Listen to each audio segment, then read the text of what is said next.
It's a recession when your neighbor loses his job. It's a depression when you lose your own. Good evening and welcome. This is Face the Nation. Our topic of discussion today is state of the country's economy. Are we in a crisis? To discuss all this and more, we've invited three guests to our studios this evening as well. Let me quickly introduce them to you. Joining us this evening on the show are Dr. Atulasiri Samarakon, Senior Lecturer in Politics and International Studies at the Open University of Sri Lanka. Also joining us tonight on the show is Indrajit Aponso, Advisor, Federation of Chamber of Commerce and Industry of Sri Lanka, as well as Dr. Priyanka Dunasinghe, Senior Lecturer, Department of Economics, University of Colombo. Let's start off tonight's show with Dr. Priyanka Dunasinghe, Senior Lecturer, Department of Economics, University of Colombo. Dr. Dunasinghe, are we facing a crisis at the moment as far as Sri Lanka is concerned? Or is it something yet alien to us? Your time starts now. Yes, I think it is very clear that the economy is right now in a crisis.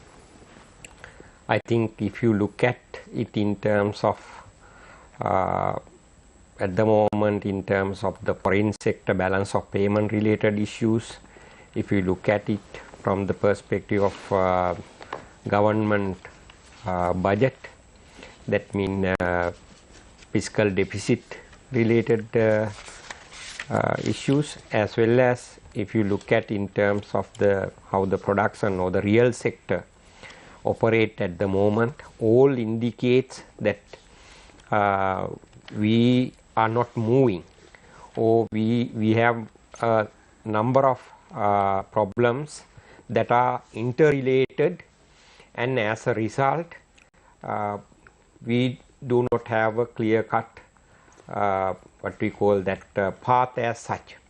So this certainly we can call it as a crisis, because at the moment I think people or politicians sometimes maybe what they do, they confine it to or narrow down it to a dollar crisis, some of them, and some of them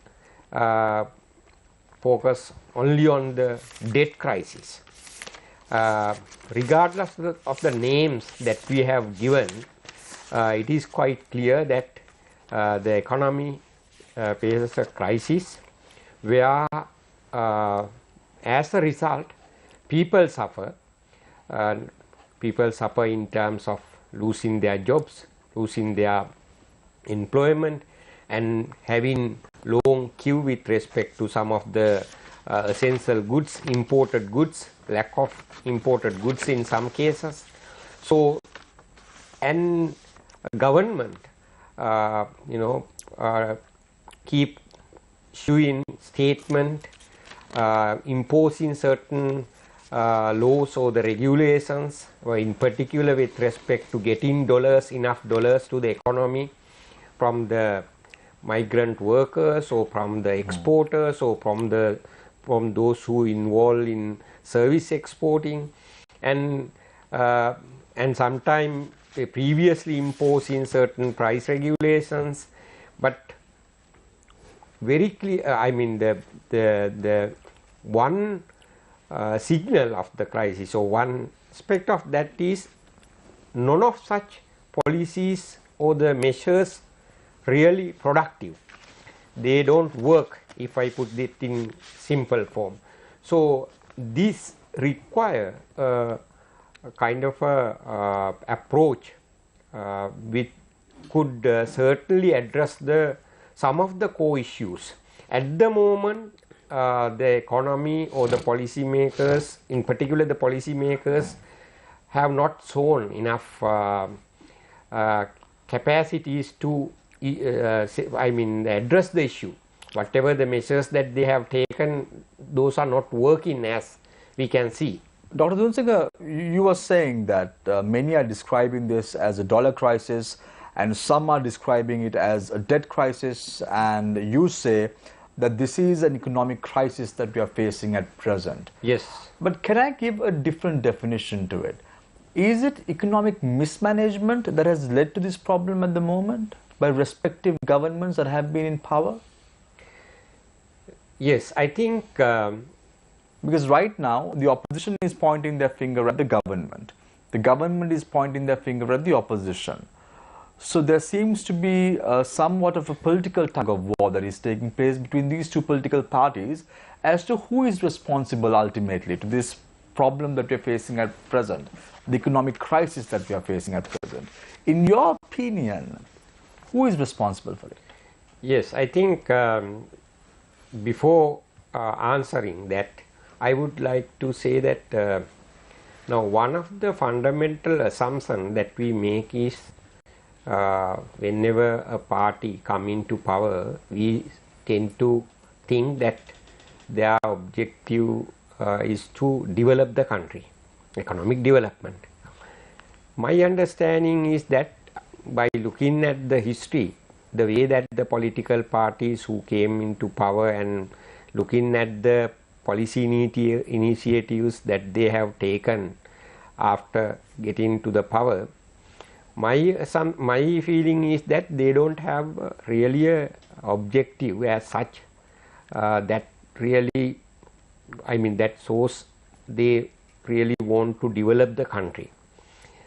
They just want to keep or continue with the situation as it is, and only whenever there are certain issues they want to just introduce some measures, short-term measures to address some of the short-term issues. Now, as a result of that, now what you mentioned, the mismanagement of the economy is due to that due to that behavior. Why? Most of the governments most of the political parties or the two parties who came into power, they have implemented very short-term agendas rather than looking rather than implementing a policy initiatives that really cater to the economy in the long run, medium to long run. What they have done, they want to do something in order to win the next election within a period of say 3 to 4 to 5 years time. So what you could see is that they had only the short-term goals or the short-term vision in that sense, and as a result they mismanage. They mismanage in that sense. So I have the figures of economic growth rates of Sri Lanka since 2016 when the Yahapalne government or the administration was in power. In 2016, our economic growth rate was 4.49%. 2017, 3.58%. 2018, 3.27%. 2019, 2.26%. And 2020, it was minus 3.57%.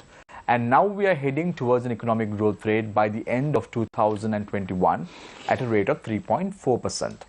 So if you look at it, from the Yahapalne administration itself, there has been a downturn of the economic growth rate as well. There has been a plunge. And isn't that why we are in this crisis at the moment? Can we point the finger right at the government and say, guess what, you all have not mismanaged the country and henceforth we are in this crisis? Shouldn't that responsibility palmed off to the now opposition, which was in power since 2015? I think very good question that you raise. If you go back to 2013, 2012, the growth rate was somewhere around 8%. In 2013, it came down to 6.4, and then over the years it come down after recording a high growth rate of 8 to 9% in 2010 and 2011. All other years from that onwards towards the 2020, we witness decline with respect to our growth rate. Now, what is wrong with that? What you achieve just after the war is a very artificial growth rate which was fueled by the borrowing and investing heavily in infrastructure. You borrowed heavily from the international financial market and pump money for the various infrastructure activities, and as a result you suddenly witness the economy start booming. And at that moment, actually, by making a presentation at in 2013 to the Sri Lanka Economic Association annual session, I myself mentioned that what you have witnessed, it is not the structural break as such. Some start talking about a paradigm shift with respect to our growth rate, where we have gone into a higher growth path. But I mentioned, I showed that it has not happened. What I am trying to say is this: now we have come to this continuous. I mean, we keep witnessing slower economic performance over the years due to actually due to the nature of our economic and political institutions that are in place.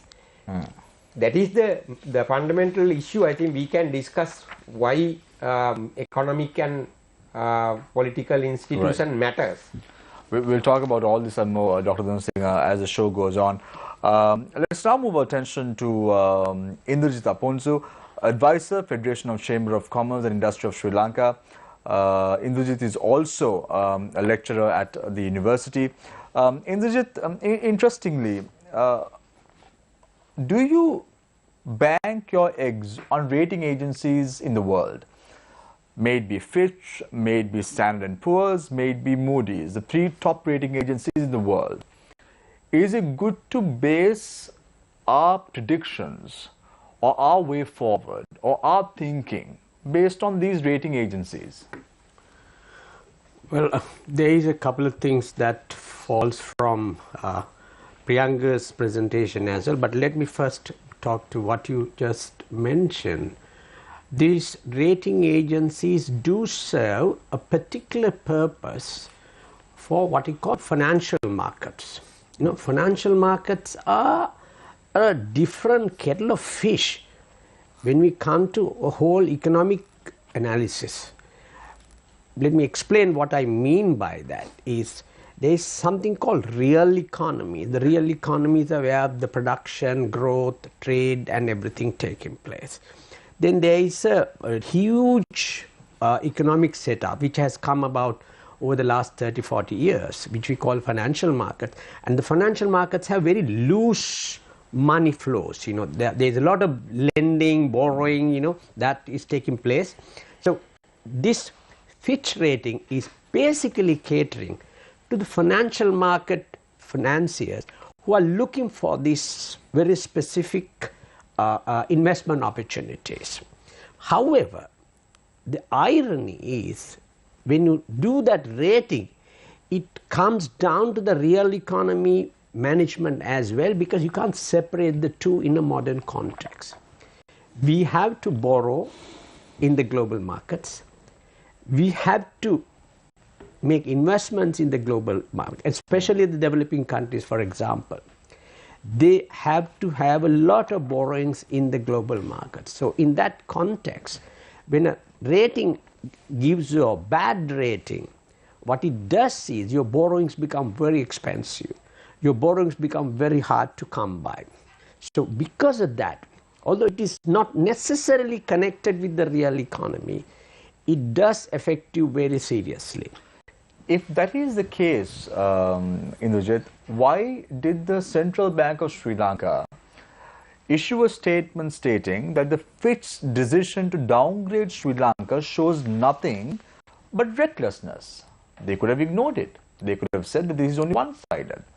But they go to issue a strong statement against this rating agency. Why?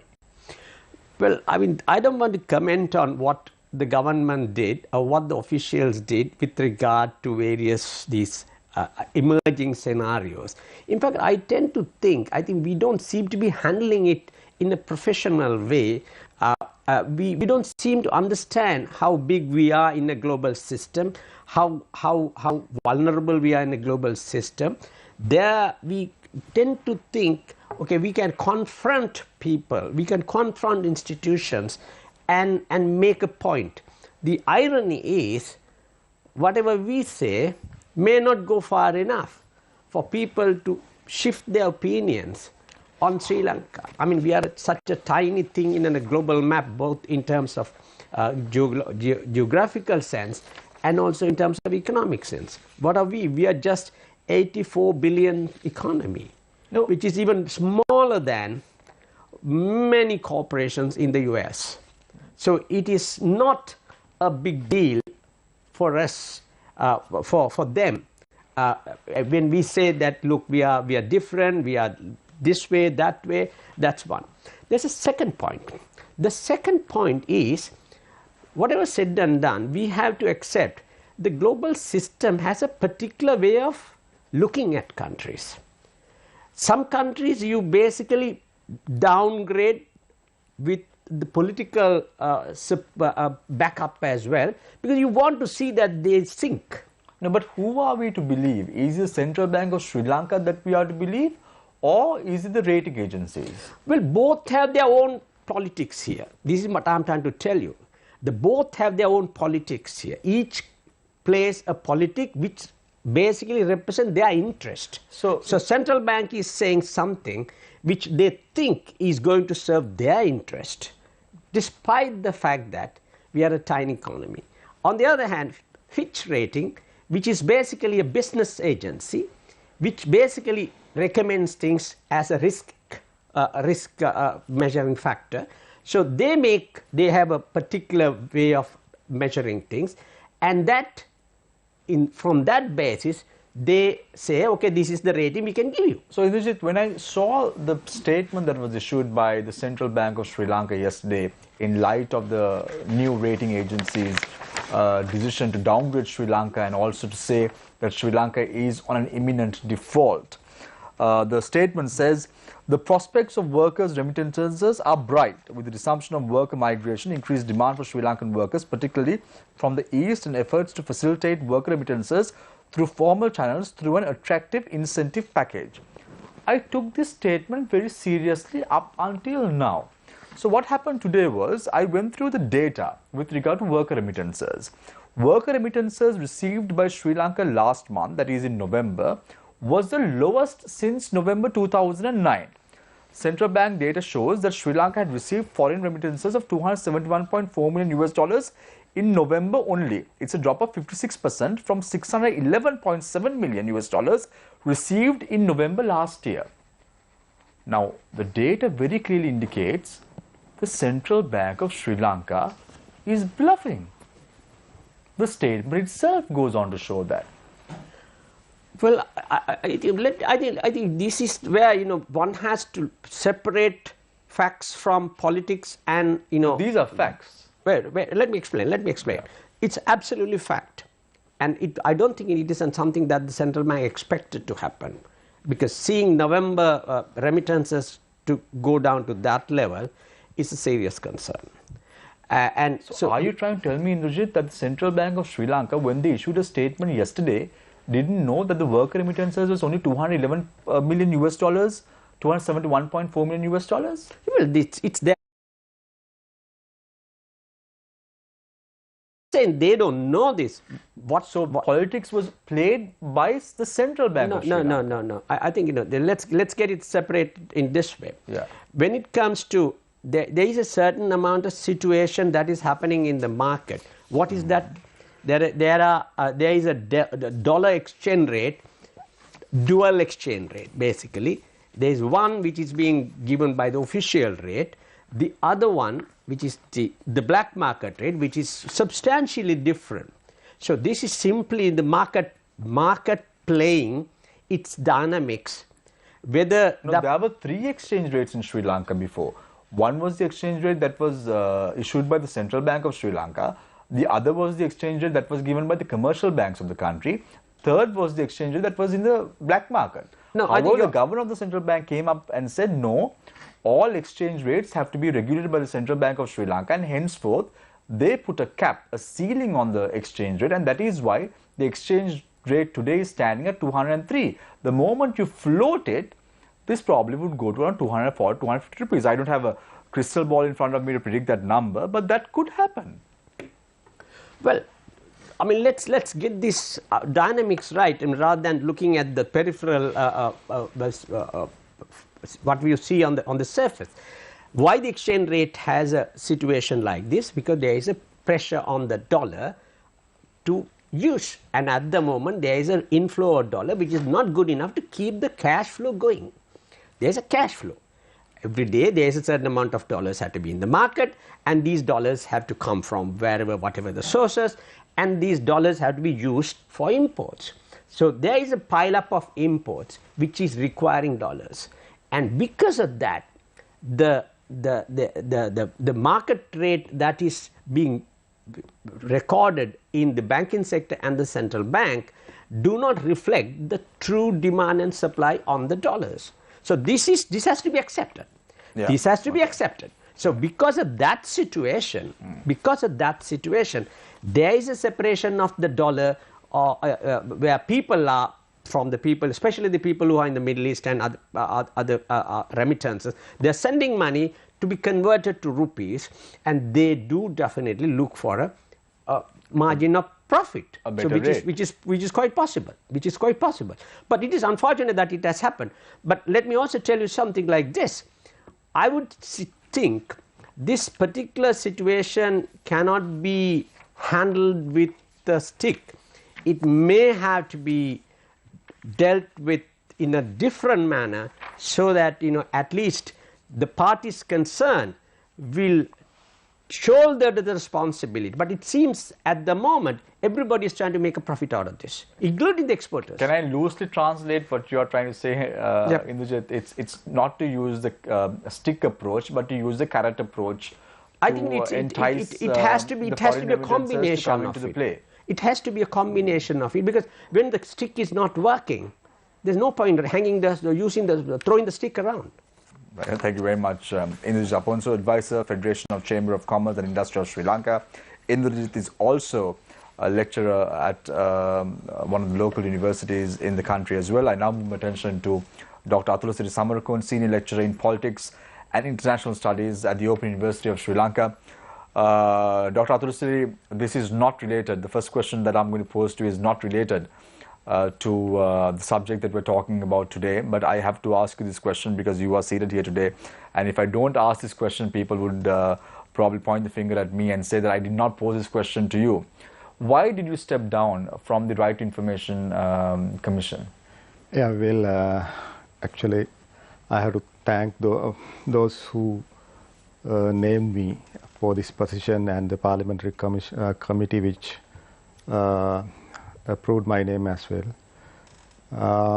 But unfortunately, I have to.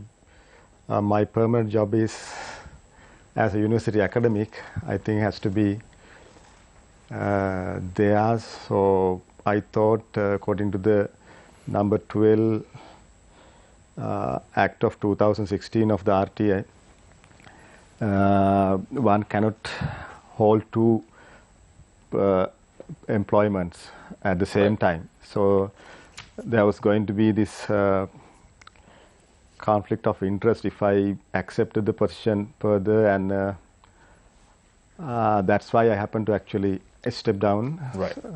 So thank you very much, Dr. Samarakon, for that response for my opening question. But getting into the nuts and bolts of the topic today, the state of the country's economy, as well as the fact that are we in a crisis. Dr. Samarakon, interestingly, we've seen the manner in which how state visits have taken place over the last few months, going with a begging bowl to the international community to give us funds. We saw that happening with Finance Minister Basil Rajapaksa as well. My question to you is, why is that the Indian Prime Minister didn't meet the Finance Minister Basil Rajapaksa when he went to India? Was there any political or economic issues that surrounded this non-meeting in Delhi? Yeah, when you explain the international events like a meeting between a minister of another country and very important political personality of another country, so we can sort of only hypothetically explain that. So we cannot certainly point out the exact reasons Yeah, as because to why. there were several demands made by India, especially with regard to the 13th Amendment to the Constitution being implemented fully, provincial councils to be held, making sure that India gets a bigger role to play with the dynamics in Sri Lanka. So there were a lot of demands that were made by India. We saw this happening throughout the meetings that took place in Colombo by high-level dignitaries of the Indian government. So when Finance Minister Basil Rajapaksa, remember, he's not just the finance minister of the country, he's also the brother of President Gotabaya Rajapaksa as well. When he went to Delhi asking for money, asking for help to get ourselves absolved from these problems, the Prime Minister doesn't give him a meeting. Why? Yeah, well, as you rightly explained, there are reasons in the backdrop now. The relations between the two countries, I don't say that the relations are in crisis, but there has been some developments which are emanating from the, again, I would say, the wrong approach to foreign policy. Basically, Sri Lanka's priority in the foreign policy has been traditionally India. But as we understand, in the last 2 decades or so, our priority has shifted to other regions like China, etc. So, but the interests that India has in Sri Lanka and in the Indian Ocean region has remained the same. So we have to understand very clearly that the countries, basically major powers, major countries, the great powers, so they have permanent interest in particular regions like Indian Ocean. Sri Lanka, India places a lot of trust on Sri Lanka, its behavior. So what I understand from an Indian perspective, from their analysis, that India always expects Sri Lanka to sort of follow its, we can bluntly say that India's line in foreign policy in the region. So when you analyze Sri Lanka's developments of Sri Lanka's foreign policy in the last 2 decades or so, it's our conviction that Sri Lanka has clearly misread the regional dynamics. Basically, how we are not only looking at China and India at the moment, we are looking at even countries like Nigeria. Our Minister of Energy met the Nigerian High Commissioner in Sri Lanka today, requesting Nigeria to give us crude oil on a long-term loan. We will go to any country right now because we are in a crisis, aren't we? Yeah, true. Yeah, because as rulers, those who are responsible for solutions, so they have to look for all options, look for all alternatives. Now, if your traditional friends like India and others would not come to help you the moment you need the help most, so they have to look for other options. This has happened throughout. If you look at how Jayawardena regime happened to travel well around when it was facing crisis, particularly due to the ethnic conflict during that time. So it had to do so. So similarly, this government also have no other options but to look for untraditional, unorthodox sometimes options. But the J.R. Jayawardena government was given a tap on the head by the neighbor India as well. Of course. In the late 1985 and 86 era, and especially with regard to Timpu talks as well, putting Sri Lanka in line, saying if you do not act, we will take action. So the international community has not always helped Sri Lanka just because respective presidents have gone around the country and met them.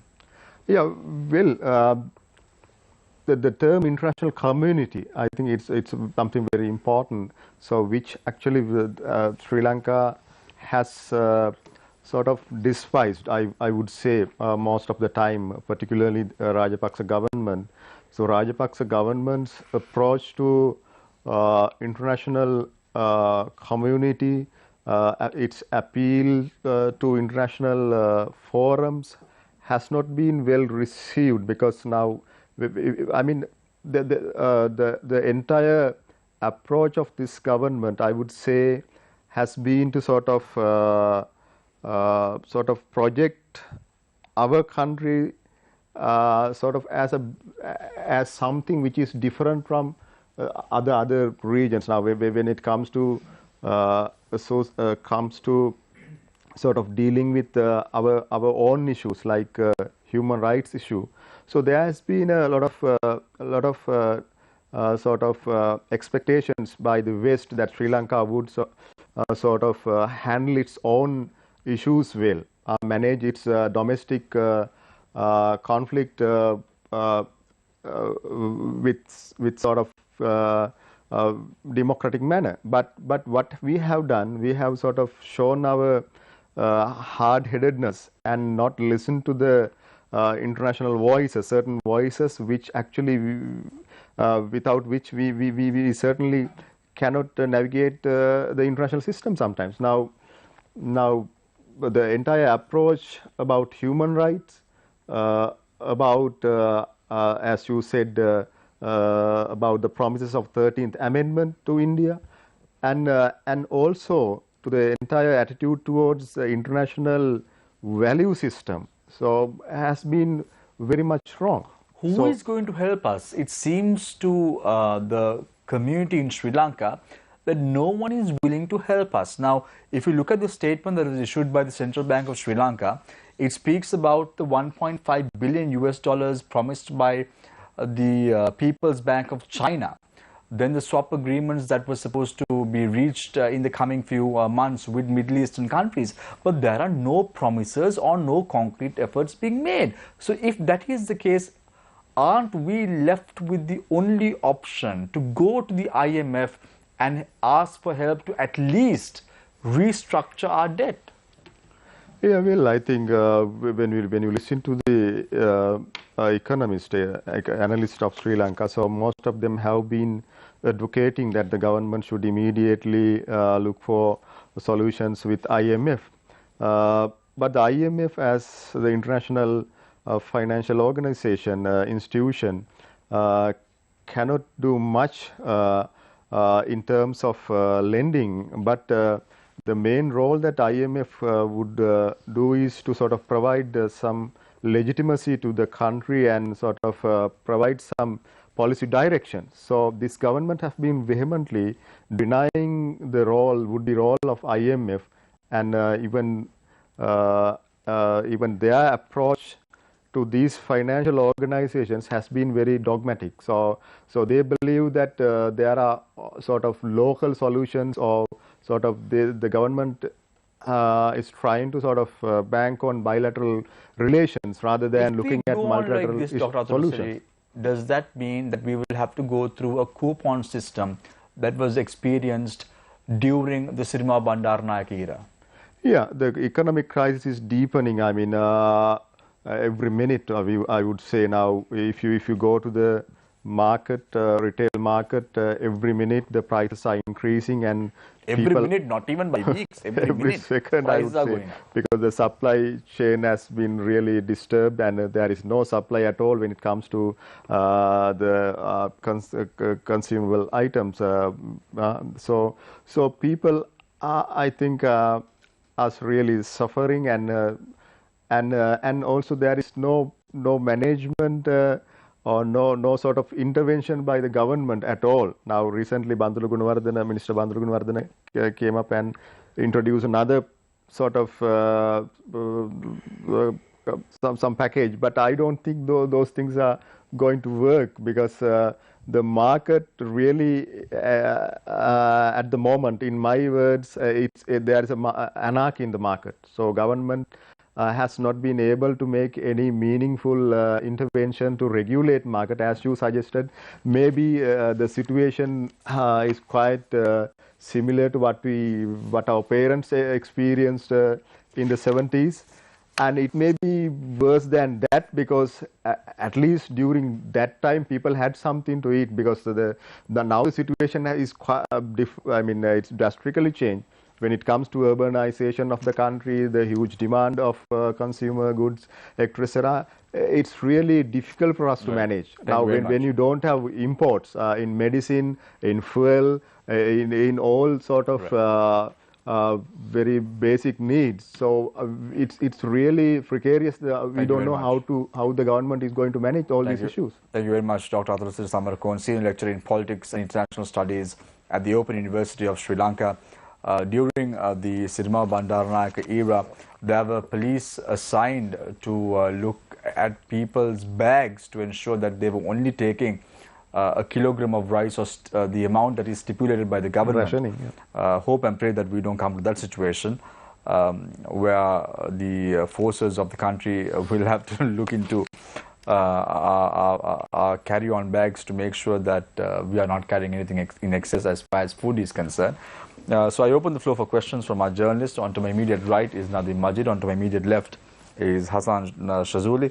Not feeling well, Nadeem? Just a little dusted. Okay, right, okay. I just want to be a bit careful, given the fact that the situation in Sri Lanka is also not that great in terms of COVID and so on and so forth. So let's start off with Hassan. Yes. Can I make 2 points? Yes. Okay. Can Hassan make pose a question and come back to you in this? Yes. Right. So I think I'll start off with Mr. Indrajit Aponse himself. Right. We were talking about, in your opening remarks, we were talking about the statement issued by the central bank in response to Fitch, and one thing that you highlighted was that the statements put out by Fitch and the central bank both reflect their interests. They have issued statements to what you said, what they believe would serve their interests. But Mr. Indrajit, don't you believe that it would be better off for the central bank to admit the current situation, to admit the ground reality, so that it would do some good to the country? Because anyone who reads this statement will understand that it is not the case on the ground, isn't it? Well, this particular, as I said, I don't want to make a comment on what the central bank's intentions are, but what I can say is this way. I told you that when you take an economy, there are two layers. One is called real economy and the other is the financial economy. Now these two work independent, and in fact the dominating player is the financial economy, which does not create value. The value creation is taking place in the real economy. So, but that's not the way it goes.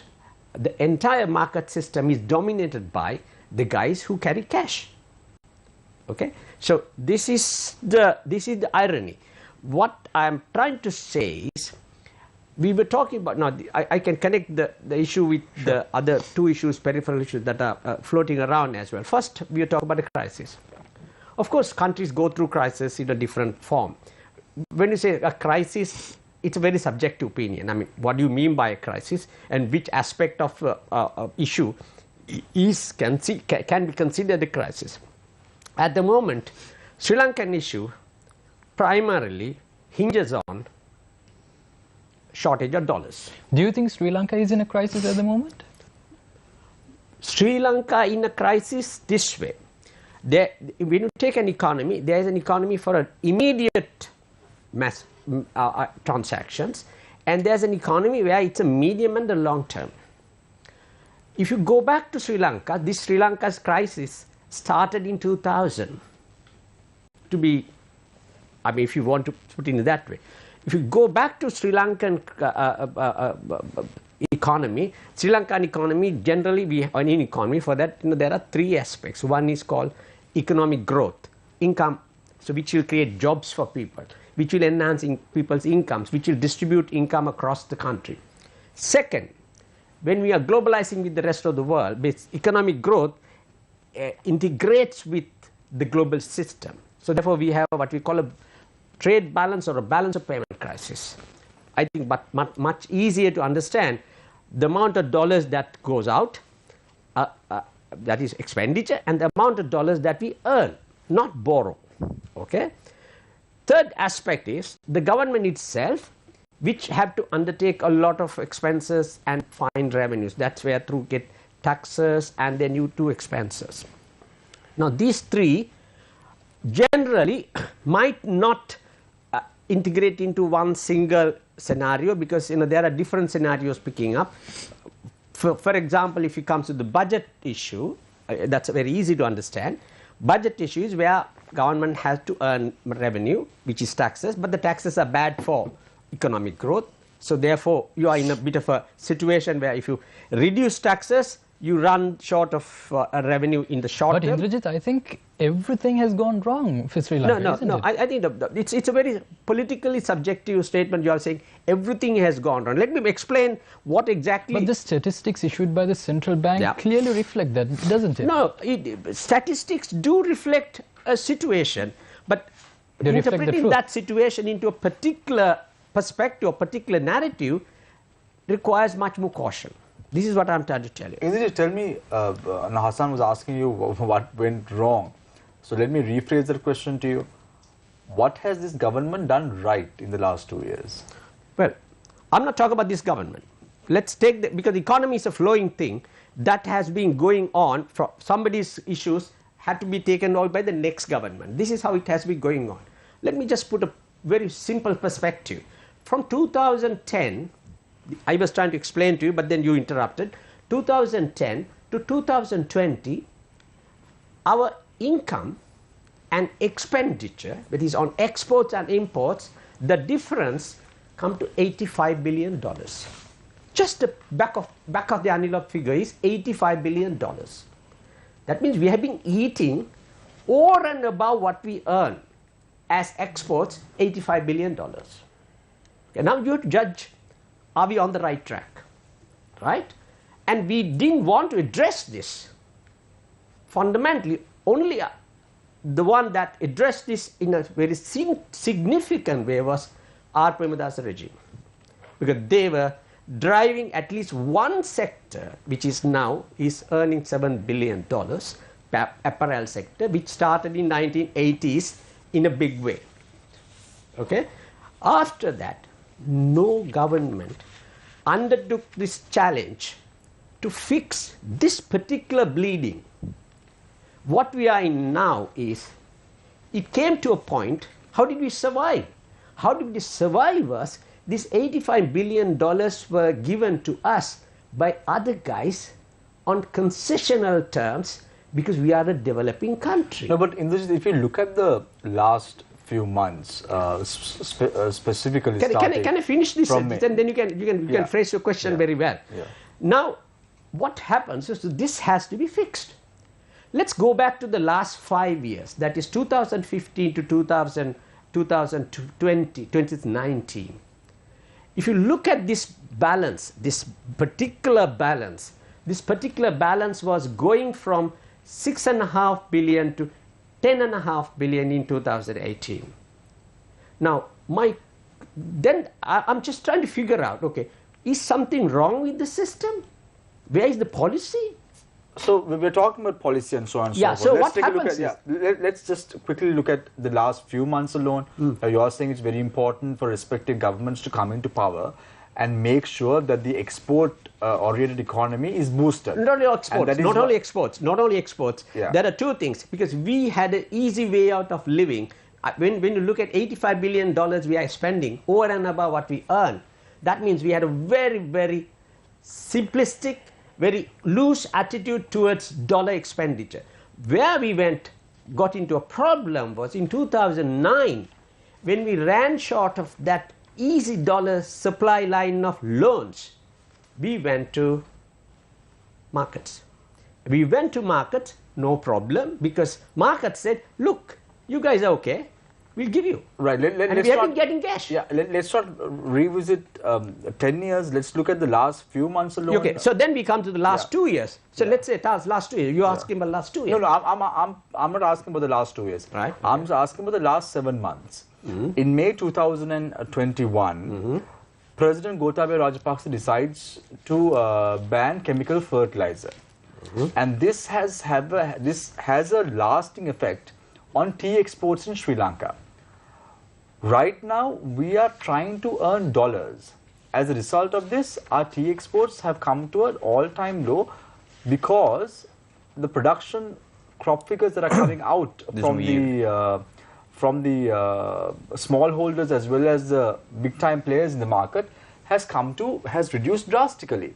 So, if the government's policy was correct to at least allow the fertilizer application be on for the export industry, this wouldn't have been this bad.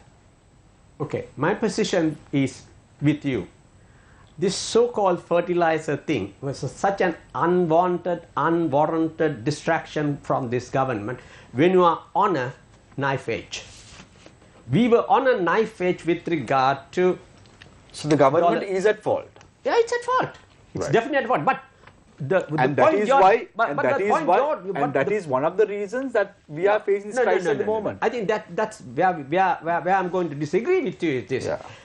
When it comes to agricultural commodities, I mean tea, if you look at the tea production and tea output and tea sales, it always goes in the cycle. Forget about tea, Indrajit. Look at Indrajit, this is not a cycle. I mean, this is forced, and it's not just tea that has been impacted. I mean, there are you can't find fruits in the fruit shop.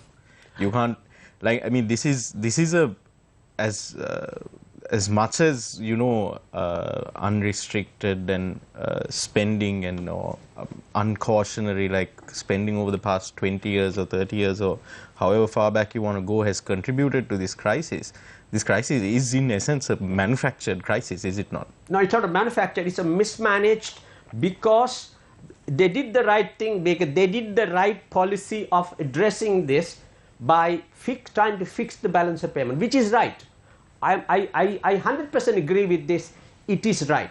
But what is not right is when you really try something risky, something difficult, something unpopular, because people have been, millions of people have been living on these imports, not only in consumption, but on businesses as well. Very quickly. Yeah, sorry, just very quickly, Indrajit, I mean, the problem, it's not just the fertilizer ban, right? You look at one of the first things this administration did upon coming into power was slash a whole bunch of taxes. They decimated their tax base and thereby their revenue collection opportunities. And at the time that they reduced the taxes, there were already indications that COVID-19 was going to be a problem. This is not the time to experiment with your finances. Then you had, of course, this very uncalled for fertilizer ban. Then you had the continued experimentation with modern monetary theory. So like, this is why. What do you mean by that? Look at the printing of money. Okay. You're continuing to print money. You're pegging your currency at 200 rupees. There's no value. The value of the rupee is not 200 rupees to the dollar. Absolutely right. I agree with you. You're going at about 240. Because you can't be fixing so many things in the economy and say, I want that, I want this, I want this. It can't work. Yeah, you can't do that. You can't do that. So that's for sure. So this is what I mean by it's a manufactured crisis. No, it's not a manufactured crisis. What has happened here is as far as the medium term and the long term strategy is concerned, they got it right. When it comes to taxation, why the taxation was reduced? Just go back to the 2014, 2015 to 2019. Look at the budget figures. They have improved the revenue figures. But what has happened to the rest? They have killed the growth from 5% to 2.5% progressively. That's one. Second, you look at the balance of payment and the trade balance. See what has happened. So what I'm trying to say is this. Now, they're working with the IMF prescription of fixing the budget. But what happened to the economy? What happened to the economy? In fact, I'm trying to think, maybe the Yahapalana regime, demise of Yahapalana regime partly came because of IMF prescription. Do you think so? Yeah. You don't think it was because of the coup in October 2018? No, coup of, I mean, you Which can bring in again all the shattered, political like, other $1.2 But the billion thing is, dollars. look at how much the coup wiped off from government revenue. Let's not go to 2019. Let's go to 2018. I'm talking 18. The coup happened in 18.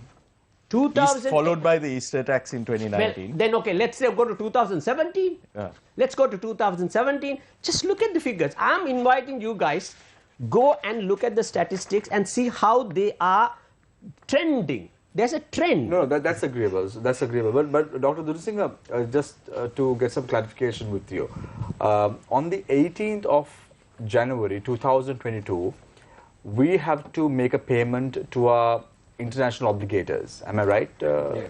How much? 500, I think. Excuse me? 500 US dollars. 500 US dollars. 500 million US dollars at the moment. So we have approximately 1.5 billion US dollars right now in the kitty as far as our reserves are concerned. How are we to manage with 1 billion US dollars right now, not even sufficient for a month's imports to the country? How can we survive? I mean, now at the moment, what is left is you have to use the reserve that you have to pay this $500 million, and for the rest of the things, definitely you have to look for the countries, some of the countries like again China, India, Japan and other countries. I mean, now when you know that you are about to die, you somehow try to survive. No? So in order to do that, you go around and basically request. Dr. So on Priyanka, that basis, the government may try to cover up the expenditures. No, because the expenses. When you look at this statement, Dr. Dunasinghe, that was issued by the Central Bank of Sri Lanka in response to the Fitch ratings that was issued a couple of days ago, again, it seems to me as an outsider reading this article that the Central Bank of Sri Lanka is only trying to put themselves up in a pedestal. I'll give you a classic example. It says, Fitch has also failed to recognize the fiscal reforms introduced through the National Budget 2022. And then it goes on to say, the 6-month roadmap for ensuring macroeconomic and financial system stability clearly articulated the expected cash flows by December 2022. Now, what I don't understand is, does the governor of the central bank feel that he has to absolve himself with this whole problem, and hence he has to put himself right at the forefront as a manipulator in terms of addressing all these problems? Is he trying to do that? No, I think it is very clear that the central bank statement issued just after this Fitch rating is very much, put up a kind of a very optimistic kind of a scenario, which most of us know very clearly. What is said in that statement is not really, true. True in the sense, even if you get the roadmap, even if you consider the budget-related reforms, fiscal reforms introduced, all of those reforms are not really sufficient enough to address the problem that we have faced. No? Even the roadmap, he expected to achieve reserve level of around $7 billion US dollars by the end of, I think, somewhere closer to that by the end of December this year. Now it is not there. No? In that sense, it is quite because clear. It says in the statement that they did not wait until the 31st of December 2021 to come into a conclusion. Yes, now it is not, I think, even though we say central bank statement, I must say that it is the government statement. Mr. Cabral statement. Because there's a lot of good things about the governor. No, but I think if you put that central bank, I don't think that central bank is such an unprofessional organization to come up with a statement of this nature. Because now the governor has got his pension also, no, Dr. Dunasinghe? To be frank, central bank is a professional, entity with qualified people. They know what is around, and they can really make a statement if they want. Now, the Fitch Ratings issue a statement. If the government wants to dispute this, why not write to Fitch directly? Why issue a public statement? No, I think it is because simply this is for the domestic consumption. I mean, you can understand very clearly this is for the domestic consumption.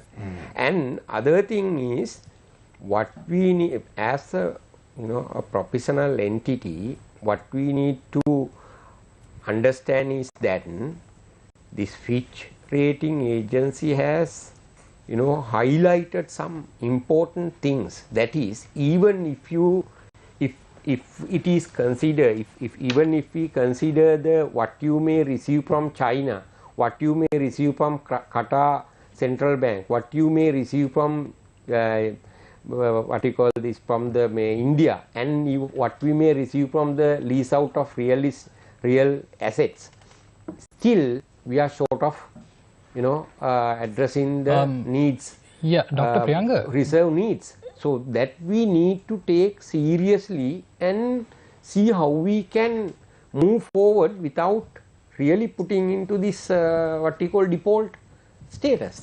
Dr. Priyanka, you spoke about this the statement put out by the central bank, and you said it is for domestic consumption, but don't you feel that it is sort of giving the wrong impression to investors as well, because these are public statements, isn't it? And let me just quote a line for you.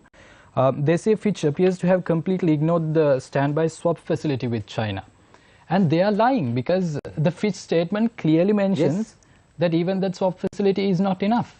Yes, that is exactly what I mentioned. I mean, Fitch, when they make this, I mean, when they did their assets assessment, they have taken into account the data that are available to them, which are published by the central bank, published by the Ministry of Finance, and published by the other international agencies. So I think it is very clear that they have done a fair assessment, and at the time that Sri Lanka decided to go for sovereign bond, that is to the international financial market in 2007, the policymakers knew that the impact that the credit rating agencies could do if we mismanage something.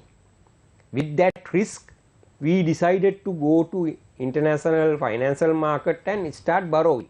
Now the impact is here, not just for the additional borrowing. Anyway, we cannot borrow now, because you cannot borrow now from the international market given the current status. No one is going to give us money. Yes, definitely. But what is negative here is, yes, what is negative here is, now you are waiting under the Selendiva to get foreign investors to look for giving leasing out various assets, and at the same time we look for foreign investors to Port City. Now who wants to come here? And the Kerawalapitiya power plant also, 40%. Yes, who wants to come here? Now we are about to really get into the default. Who want to come and invest here? And even the domestic investors, do you think that they want to come and invest? We call that debt overhang hypothesis. There is a hypothesis called the debt overhang. Overhang in the sense, now the investors know at one moment in future government may go on and increase Dr. taxes Priyanka, and all these things to get the capacity to pay the... Yeah, as an economic expert, now given this current trend or the trajectory that the government is following, how long do you think they can keep on doing the same thing over and over again? What would be the maximum limit that we can go? I think the reality is that we need to question to what extent government wants to address the current issue. Does the government want to continue the present status, this crisis? Does it serve for certain purposes? Okay. Now we need to we have to be very careful when we analyze the government's response towards this ongoing economic crisis or the various economic issues. to what extent it is genuinely interested in addressing the real problems. Yeah, because Indrajit is saying we are not in a crisis at the moment. I have a point to make once you finish. Okay? Yeah. But do you think we are in a crisis? No, if this is not a crisis, I think we need to define the term crisis, Right. and also come up with some example where crisis look like this. I'll come back to Indrajit for you to respond to that, but I want to pick Dr. Samarakone's brain as well. Dr. Atulasari, now interestingly, we spoke earlier about not going to the IMF. Do you see any danger that Sri Lanka will have by going to the IMF? Because you've been in this the academic fora for a long period of time. Do you think going to the IMF will make us vulnerable? Well, from an economic point of view, I'm not able to answer that question, but still, being a part of the global economic system, because we have been really integrated into the system as an open economy. So I think it's our responsibility to seek all the guidance from the most important financial institution in the world, IMF. So because when countries like Greece were in problem, when they went through a default process, it was the IMF that came to their rescue and they restructured their debt. They were able to pay back. Countries like Germany helped Greece to overcome their problems, and henceforth today Greece is looking very promising in the European Union as well. I think you should read. There's a Washington Post article on this particular issue, IMF and Greece. You should read that. I will definitely read that after the show I can forward it to you. You should read that. Okay. And we'll talk about it later on. Sometimes we make statements which are not quite correct. But we see Greece, IMF coming into the rescue of Greece.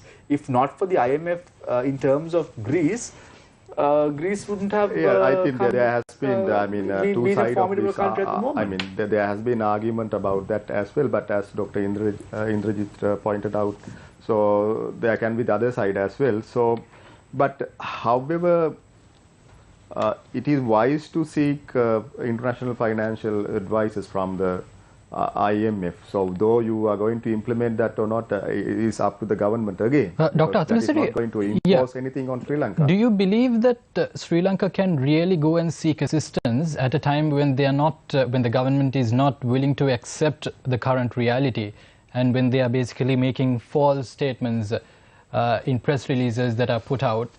Do you think that people will really be willing to help us after all?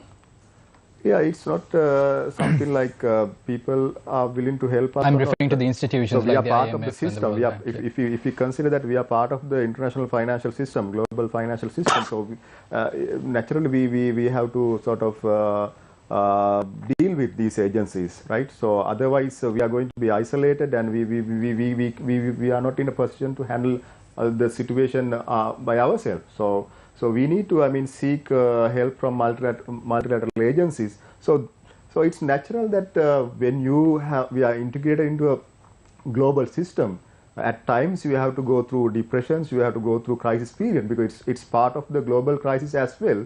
So it's not a normal period. So I think it's always wise to work with the international system, right?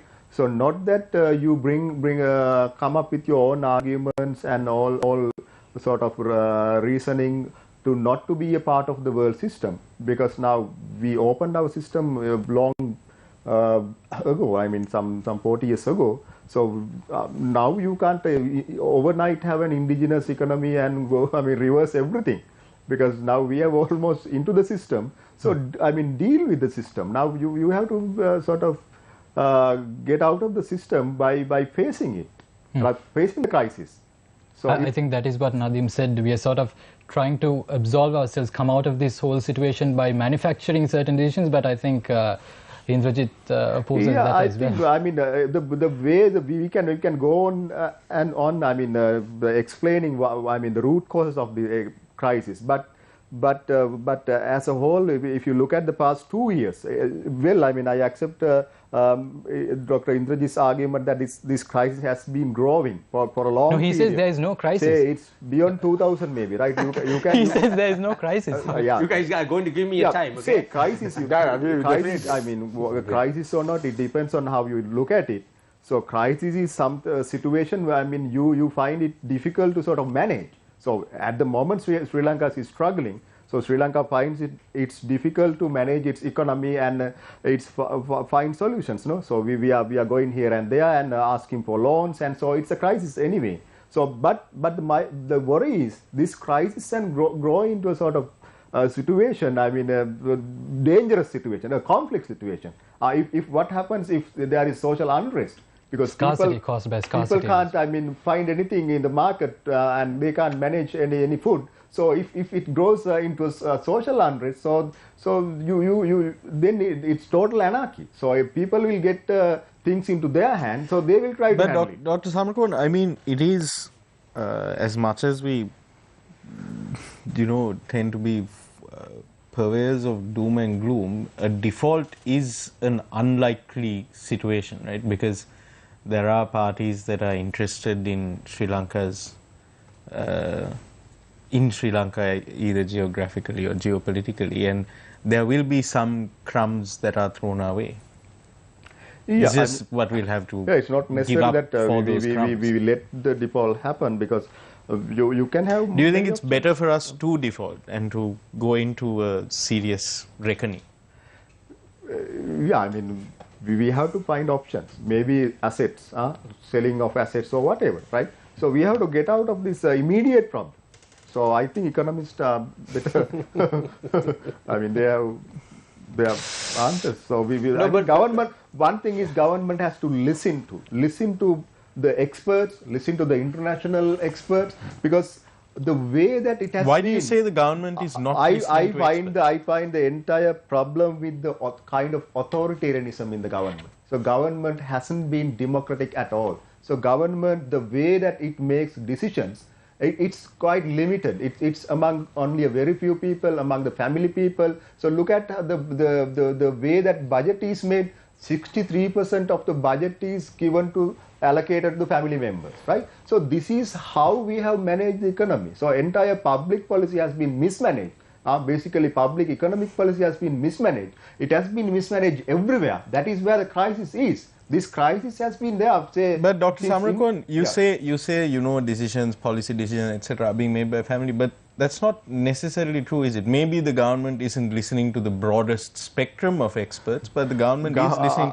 I mean, you look at the people that are advising the government; they are educated, they are qualified. We don't see these most important people in the government. They are not ready to listen to any person. They are very dogmatic. They are behaving. I don't know how to explain, right? Very irrationally. So this kind of irrational behavior hasn't been witnessed from any government in Sri Lanka, right? We thought that it was the previous government which was the most irrational, but now we find that it has been anyway managed somehow. Minister D.W. Gunasekara said this is the worst cabinet that he has ever seen. Yeah, see, the people in the government, they are criticizing the government, and recently many ministers, they are criticizing their own policies, own people.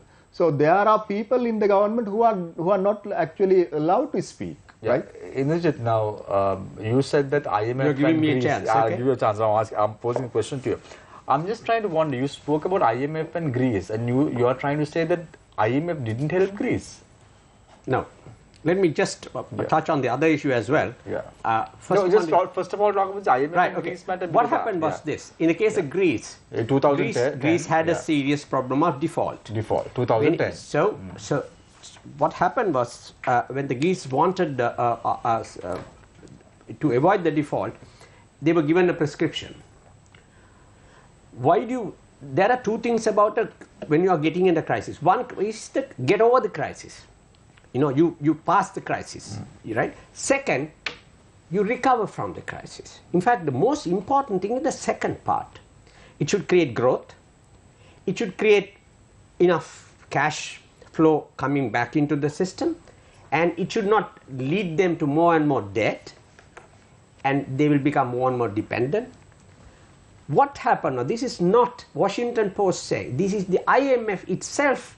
Yeah, I know. I read the statement made by the IMF director. Self-criticism that we have been wrong in prescribing Greece to do this, all these programs, which really went in the opposite way. Now, let me also, you don't have to go to Greece. Go to 2015 to 2019 prescription. You guys are not willing to accept this point. But Indrajit, I am not telling the government not to go to the IMF. Look at Governor Cabral. He himself had gone to the IMF before. No, right. Okay, now let me make another little point about this. What is this IMF? Yeah. Now, there are institutions that are giving funds to developing countries, and IMF is not only for developing country, any country. It's a fund. It's a fund that has been created under out of the Bretton Woods Convention in 1944. The IMF was created because not to let the global financial system collapse. When one country goes through the tube, it drags everybody else. So to prevent that happen, you created IMF. So IMF is actually not a lending agency. IMF is an agency that is supposed to provide, stand next to you when you are in a crisis. So when you are standing next to someone who is formidable, the other guys say, oh, right, okay, so he's there. We have no problem. Because the financial markets are so fluid. Yeah, but the IMF won't come and tap on the door of the country and say, you want money. Wait. That doesn't happen. No, I never said that. What I'm trying to say is in 2010, let's take a look at Greece for an example. Greece went to IMF. Absolutely, everybody has to go and apply. Yeah, apply. So then as a standby arrangement, they gave out a bailout plan to Greece. Yeah. Whether or not Greece is accepting or not is the problem of Greece. No, but then you didn't let me finish my other part of it. IMF also has an ideology.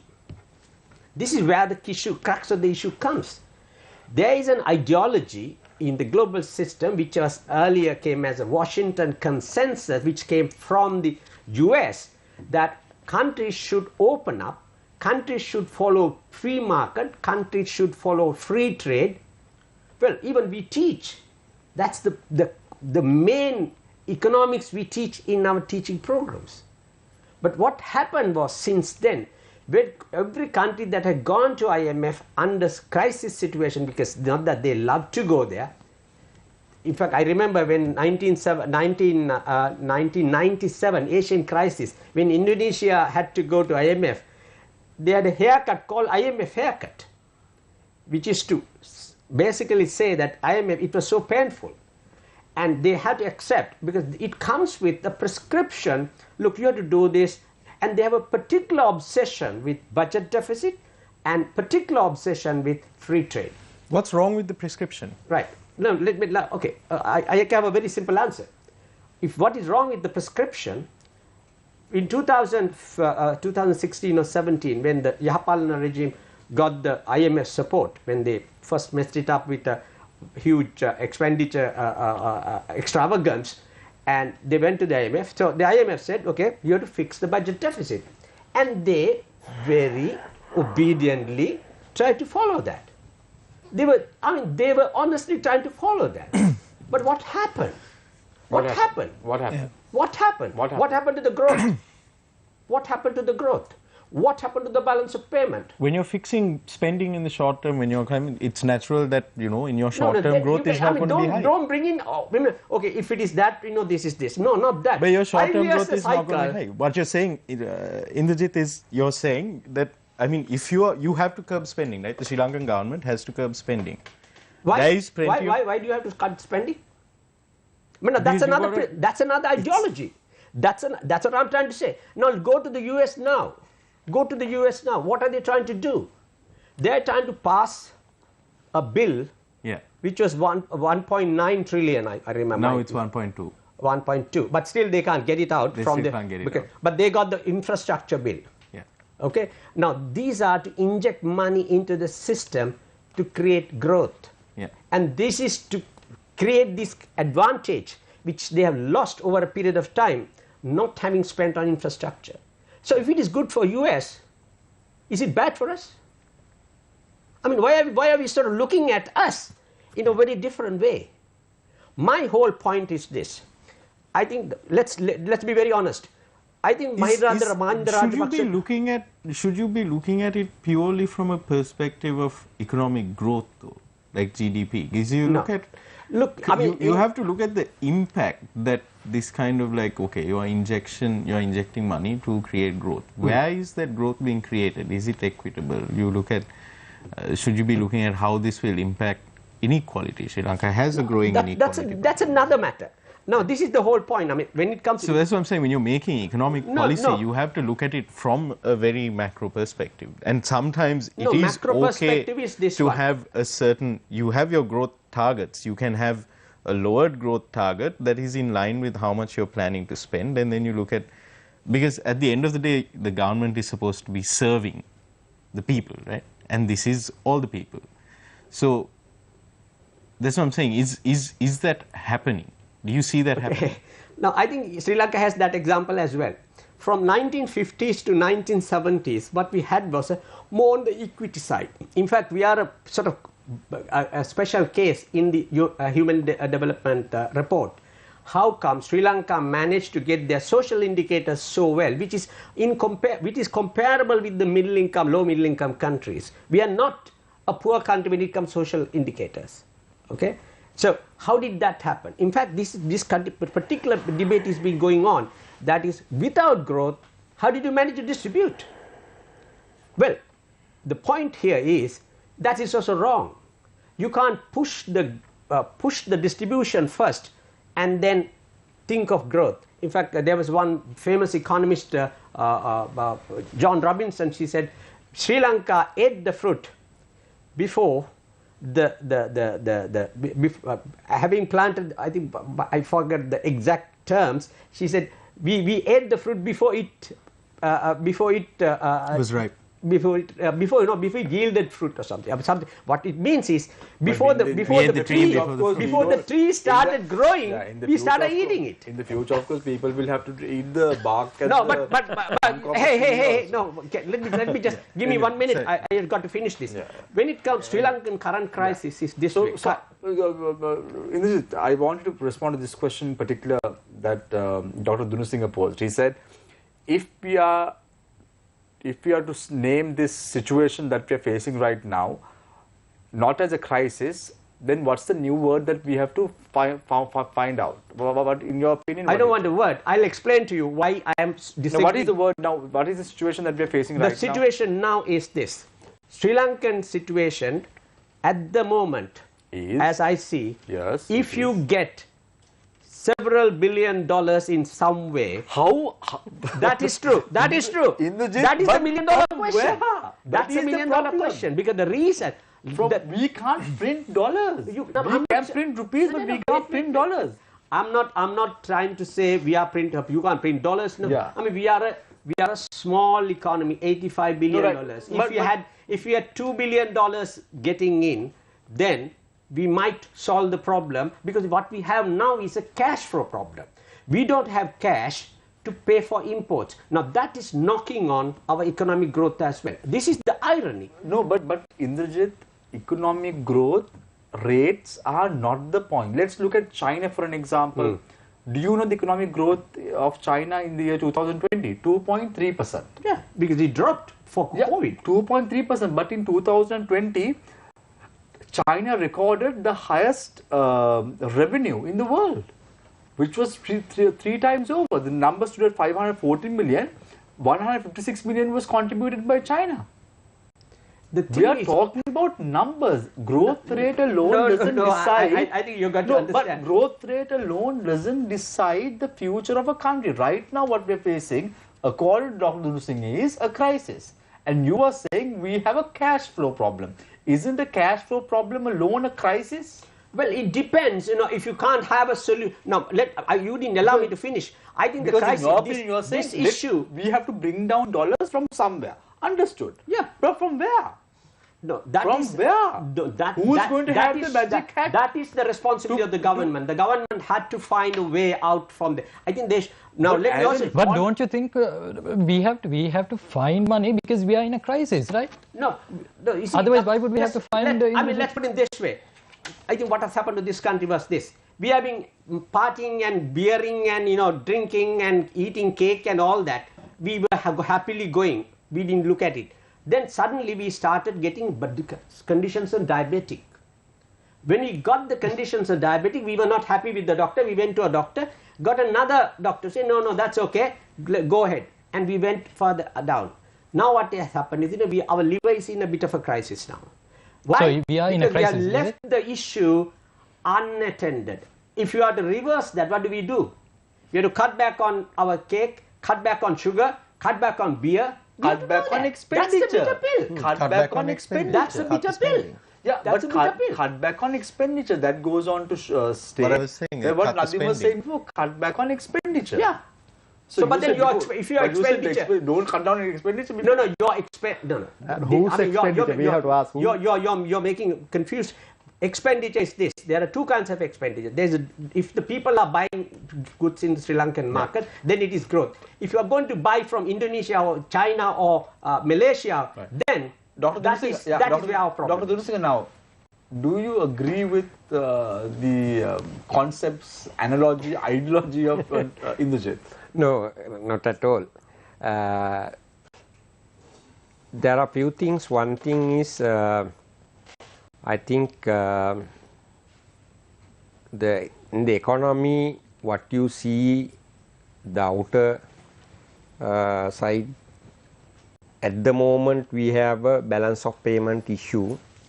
But why we have come to this situation, there are root causes. That is, one thing, we have failed to generate enough export earnings.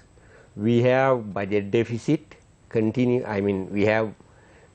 have continued with the budget deficit. So in order to fill that gap, we have borrowed heavily. So those are, we call, the structural problems, structural weaknesses in the economy. In addition, because of the poor business or the business environment, we fail to get enough foreign direct investments. So while addressing the short-term financial deficits with respect to balance of payment related gaps, we need to find solution to those long-term structural weaknesses. In order to, now when the IMF come to help or stand by, what they recommend us, okay, they will first fill the short-term whatever the financial needs of the government or the economy, and at the same time recommend some measures which address the long-term structural weaknesses. Now, okay, if we say we don't need IMF, in that case, we must, we may get it from China or we may get it from Bangladesh, whatever, from where we get in, regardless of that, we need to address the long-term structural weaknesses in the economy. Why? If we do not address it, again, after 5 years later, we will end up with we will come to a similar situation. Okay, over the years, because we have failed to address these issues, in particular the trade deficit plus the budget deficit and the interest, the business environment, we have ended up with this situation. Now it is important that if we don't want IMF, okay, shall we go and do on our own. The next one is, now the biggest issue with this government is that they don't believe market principle, they don't believe the principles of state intervention, they are nowhere.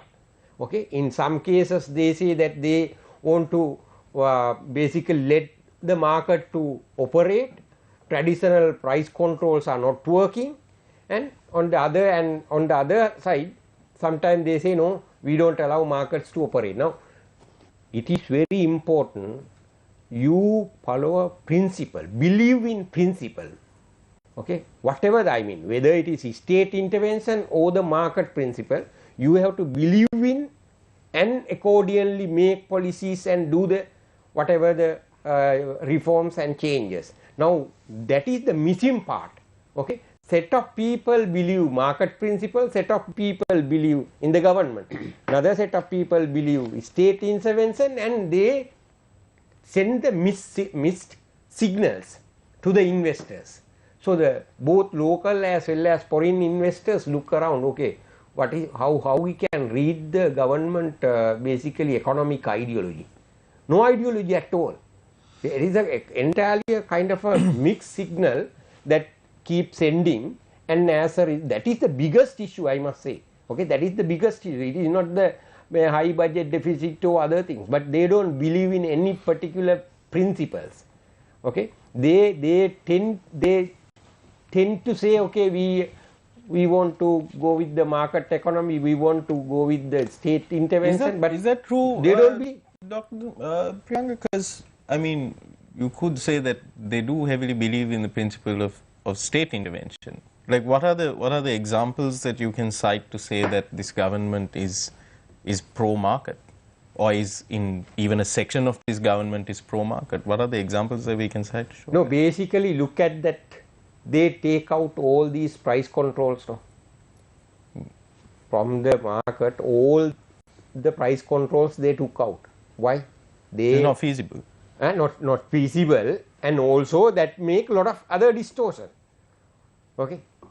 Now even they are now from that side they understood that you cannot simply control the market. Then with respect to foreign exchange, what we call that foreign exchange market, now they use various tactics. No, what I'm saying is, you said that, like, what I'm saying is, it's not that they believe in market principles, they're trying to control the market and failing.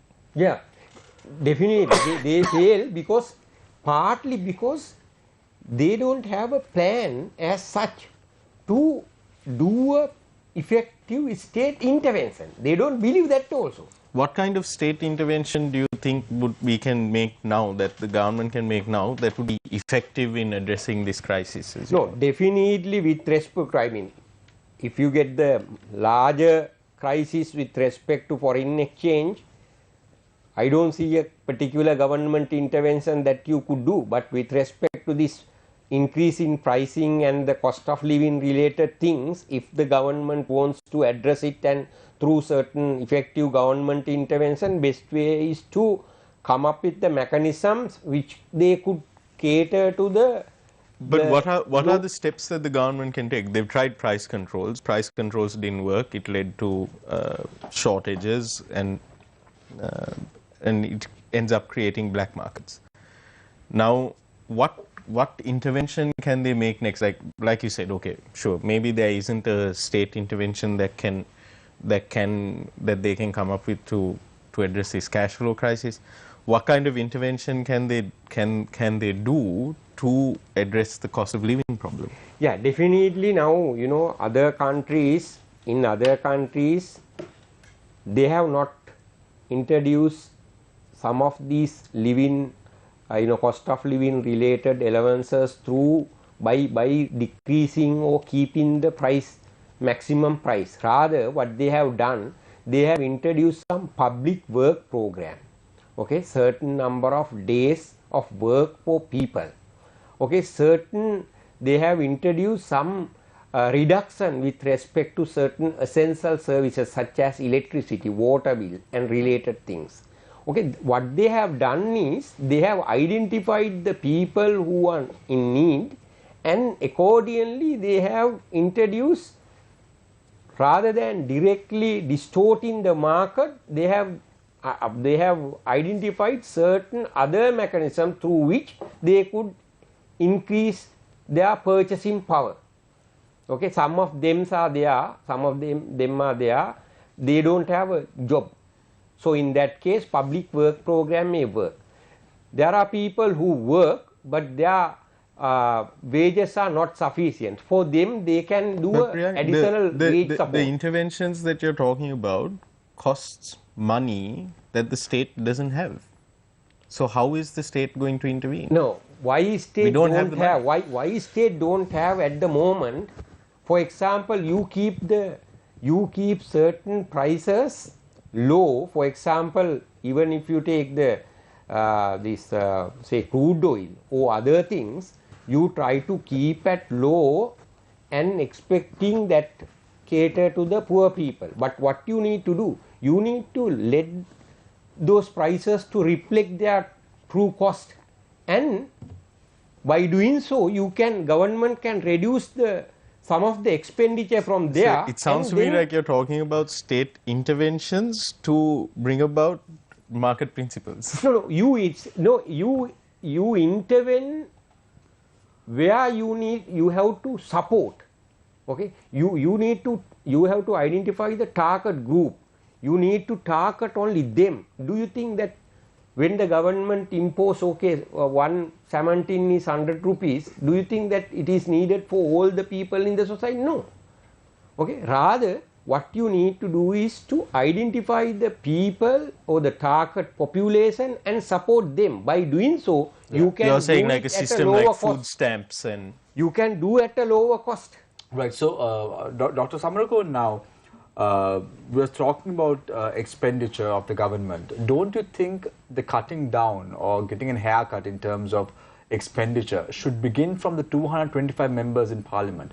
That's one of the questions that was posed by one of our viewers who are watching the show tonight. Yeah, exactly. Actually, when government suggests tightening the belts, I mean, who is going to tighten it first? Now, when you look at the recent reports on these overseas visits by many ministers, now they are vacationing in luxury places in many parts of the world, while here the poor people are struggling. So really now, as Dr. Indrajit suggested, now this according to, I mean, he tries to sound that this government is still is having a sort of ideology, so which is working against the ideology of the IMF. But I don't know, I mean, the sort of ideology that the government is following. But my whole point is the ideology of irrationalism, right?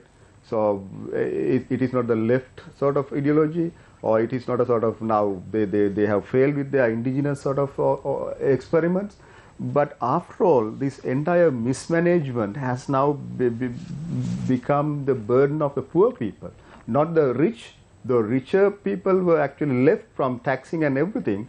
Now, even if you look at the budget, I mean, the richer, the upper class have not been taxed that much. The entire tax burden is on the poor people. More than 90% of the tax is again from the indirect taxes. So the budget is traditional again. There is nothing, no magic in the budget, right? The budget has followed the same principles the Yapalan and all other government had followed.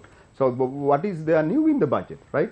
So the taxes are always drawn from the poorer people. So amidst this huge crisis, huge COVID and all other crises, still the poorer classes have to shoulder the entire burden of we will have some money. We will have some money if the individuals in the Pandora Papers and the Panama Papers bring in their money to the country, isn't it? Absolutely. This is... Imran Khan said, I'm going to inquire. I think that's what we should do. I quite agree with Atula. You know, unless government sets examples, if there is a problem, there is a challenge. When you are in a challenging situation, you have to lead.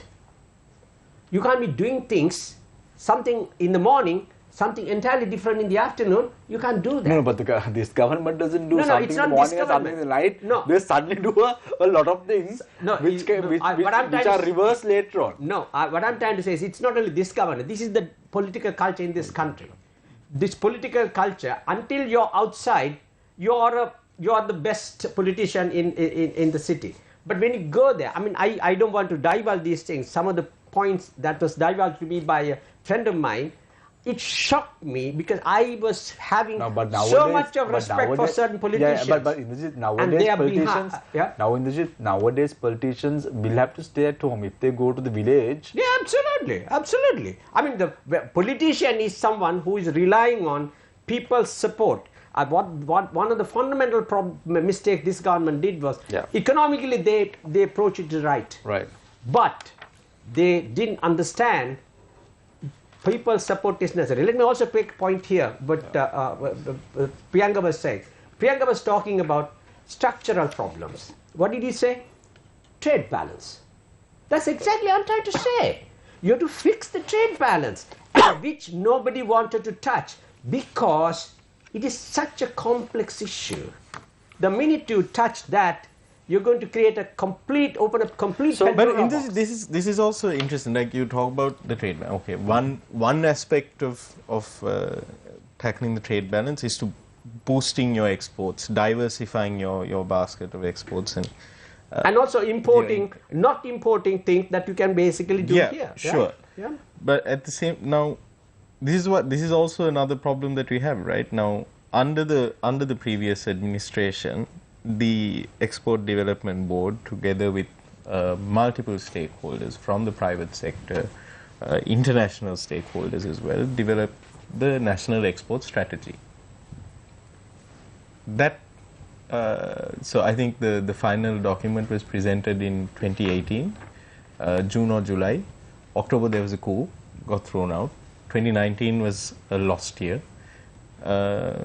New government administration comes in, 2 years later, all of that work completely forgotten, flushed down the drain. I was at the Export Development Board as well.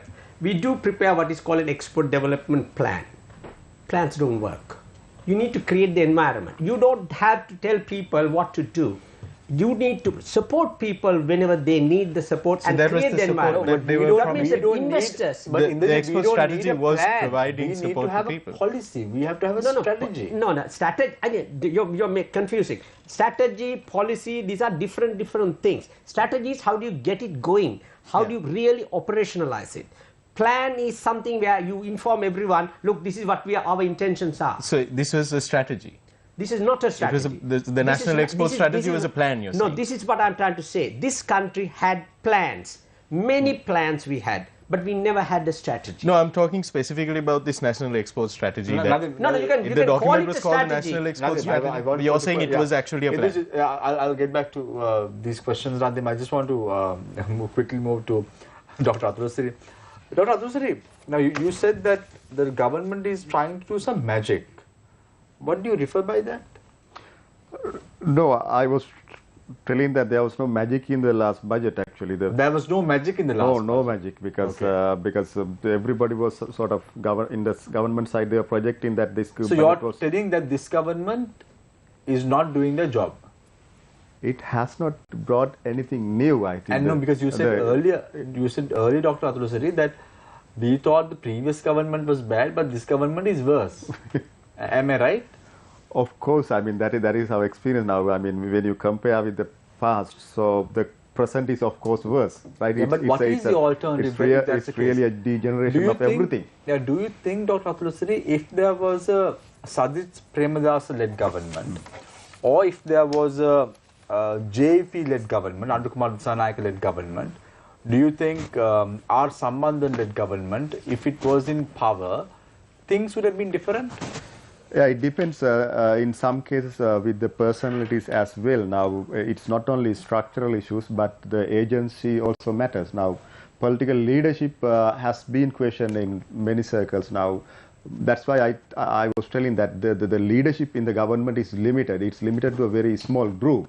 So there is 2/3 of political power for the government, but that has been actually in vain. I mean, we can understand that from the government circles themselves, because there are enough brains in the government. If you really look at the MP set of people, so they are also with some brains, but those brains are never used. But this democratic governance, democratic economic governance, democratic political administrative governance is something that has to do with through a democratic process. So it should be a consultative process. So from a political science point of view, so what I understand is the problem lies with the authoritarianism. The root cause of the problem is authoritarianism. No, but Dr. Atulsiri, you are saying that there are people in the government who has brains. Yeah, they are. I can't tell names, but because you can't say that they are all the people are fools in the government, right? There are people who have some good plans, who can strategize well, who have enough experience in the international arena, etc. So they are. If it is not in the government. Recently, when you saw the conduct of parliamentarians, the ruling party in the parliament, you really wonder whether they have the brains. Yeah, those are the elements that the government is promoting actually. That this government, unfortunately, This is all a plan. This is a play. the power of the government. Where does the power of the government lie, right? So from a political point of the view, Prime Minister had told, when there is so much of problems that we are facing at the moment in terms of foreign reserves and so on and so forth, that a young singing sensation will be given a plot of land in Battaramulla.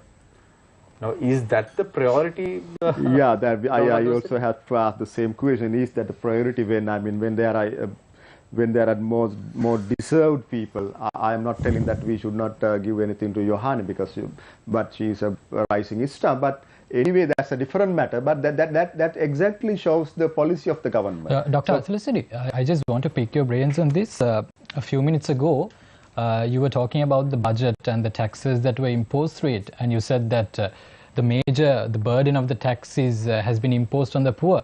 But speaking from the side of the government, one can say that this time around they proposed a tax, a 25% one-time tax for companies that generated more than 2 billion in revenue, and then all of a sudden the government was accused of not encouraging businesses to increase their production, increase their growth, because they might have to pay the tax as a result. When faced with such allegations, what do you think that the government should do? Because when they try to tax the big companies, they are still facing allegations. When they tax the normal people, they are facing allegations as well. What do you propose to do in such a situation? Yeah, I think basically in principle, the government should try to promote the productive economy. So that has been the entire problem of Sri Lanka. So government, that's why I am telling always that the government's foreign policy mismanagement has been the biggest crisis in a way, because we have to understand that we live in a global arena. We are a globalized economy. So we need to have a very, very sort of goodwill. We have to maintain the goodwill with the entire world. So we should not buy that the China is rising and other parties declining. So this entire hypothesis of the government is that there is a sort of power shift in the world, and we have to take sides. So that may be one of the causes where we went wrong. Reasons where we went wrong, because this wrong idea of wrong reading of the transition of power in the world, right? So sort of the imbalance that we have created in the foreign policy. If you study the foreign policy from 48 onwards, somehow all the governments, I have been telling this at many forums, somehow we had managed the power. So we have managed to read the power imbalances in the world, right? Now the current government, particularly this regime, this family-led regime, has really put us in a situation where we have been now facing the sort of vengeance, from some corners of the world, right? Against this backdrop, Dr. Athulasiri, now early on in the show we spoke about going and seeking assistance from foreign countries and international monetary institutions. While adopting this particular foreign policy, which you say is biased towards a certain side, let's apply it to the economic perspective. Do you think Sri Lanka can go and interact or deal with international institutions while maintaining such a policy? Yeah, according to the government, as Dr. Indrajit says, the government cannot go to the IMF, and it doesn't like to do that because its ideology is not that. But my whole point is that we live in a liberal world still. The world has been more or less liberal, right? So locally we have resisted liberal ideology, and internationally also we are resisting that, right? We are bluntly attacking international liberal regimes of human rights and liberal countries. Now look at the sort of statement that the ministers are making on these international financial agencies.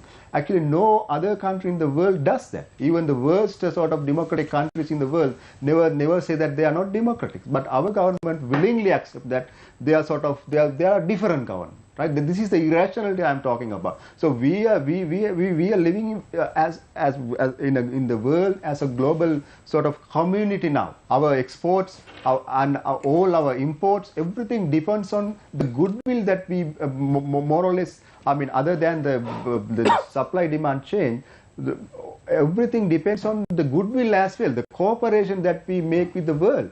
So we have been failed. We failed to maintain the cooperation that we should have received from the world. Dr. Dunusing, I'm going to pose the same question that I asked Dr. Athulusiri with regard to if there was a change in the governance structure in Sri Lanka. If it was the Sajid Premadasa-led government which was in power, Honorable Kumar Dissanayake-led government which was in power, R. Sambandha-led government which was in power, if Ranil Wickremesinghe-led government was in power, would things been different? Would have things been different? Because we're now pointing the finger directly at the Gotabaya Rajapaksa regime. But if one of these individuals took over government and governance in Sri Lanka, would things be different? I am sure that compared to the present government, the governments you that name, I think one of them should have done better. You are saying that this government is that bad? Right. To my understanding, to my assessment, is that they, from the very beginning, we don't see, they approach to this incoming economic crisis in a comprehensive manner. Because why I say incoming, we knew that from 1970s, 2017, 2018, by that time, even from that time, we knew that we have to pay around 4 to 5 billion US dollar repayment requirement is there from 2019 to 2024. So that huge debt burden, we had some ideas. Okay, now we knew that with the COVID pandemic, certainly the situation gradually got worse, because we know that the exports and the tourism sector, performance decline. Knowing that, we did not act fast, act systematically. That is the biggest issue. Yeah, so Dr. Dunusing, now right now this government is going to be in power for a couple of years based on the constitution of the country. Let's say someone else takes over the baton subsequently. Won't that person be able to resurrect the country's economy again and arrest the decline or the plunge that we're in at the moment? No, certainly, whoever the party, whichever the party that may come into power, even say within this next couple of years or after this government, maybe end of the term, that party must definitely undertake certain reforms which are painful, which are very much critical to the development of the country, if that particular party wants to develop the country. Now my biggest issue is then none of these parties really want to develop the country, no, even though they mention. Yeah, because Dr. Dunusing, why I'm posing these questions to you is that we saw in the budget speech that was made by Finance Minister Basil Rajapaksa, he said that no recruitments are going to be made in the government sector for the 2022. However, recently, a few days ago, I saw a statement that was issued stating that 51,000 graduates who are in the state sector will be made permanent. What is the logic? That is exactly what I mentioned. Previously mentioned. Now, after they recruiting, after they came into power, they hired around 1 lakh from those who have passed grade 10 or 8, and then another around 50 to 60,000 graduates. After around 1 year later, they say we don't hire anymore. Okay. Now they say that even the finance minister mentioned that when you go to a divisional secretariat office, there are workers, I mean employees, without even having a place to sit. Now this is nothing new, no. I mean, you don't be a finance minister to mention this, because anybody, I mean most of us are very much familiar that the state sector is overemployed. I mean there are employees more than the requirement. Now knowing that what is required is not the utter statement saying that okay, we don't hire, but we need to certainly do that, and we have to have a mechanism where we get them gradually, we basically reduce the size of the government. That is the requirement. Now instead of that, what was the proposal? To extend the retiring age to 65. Now what we are going to do then? Yeah, I want to ask a question from.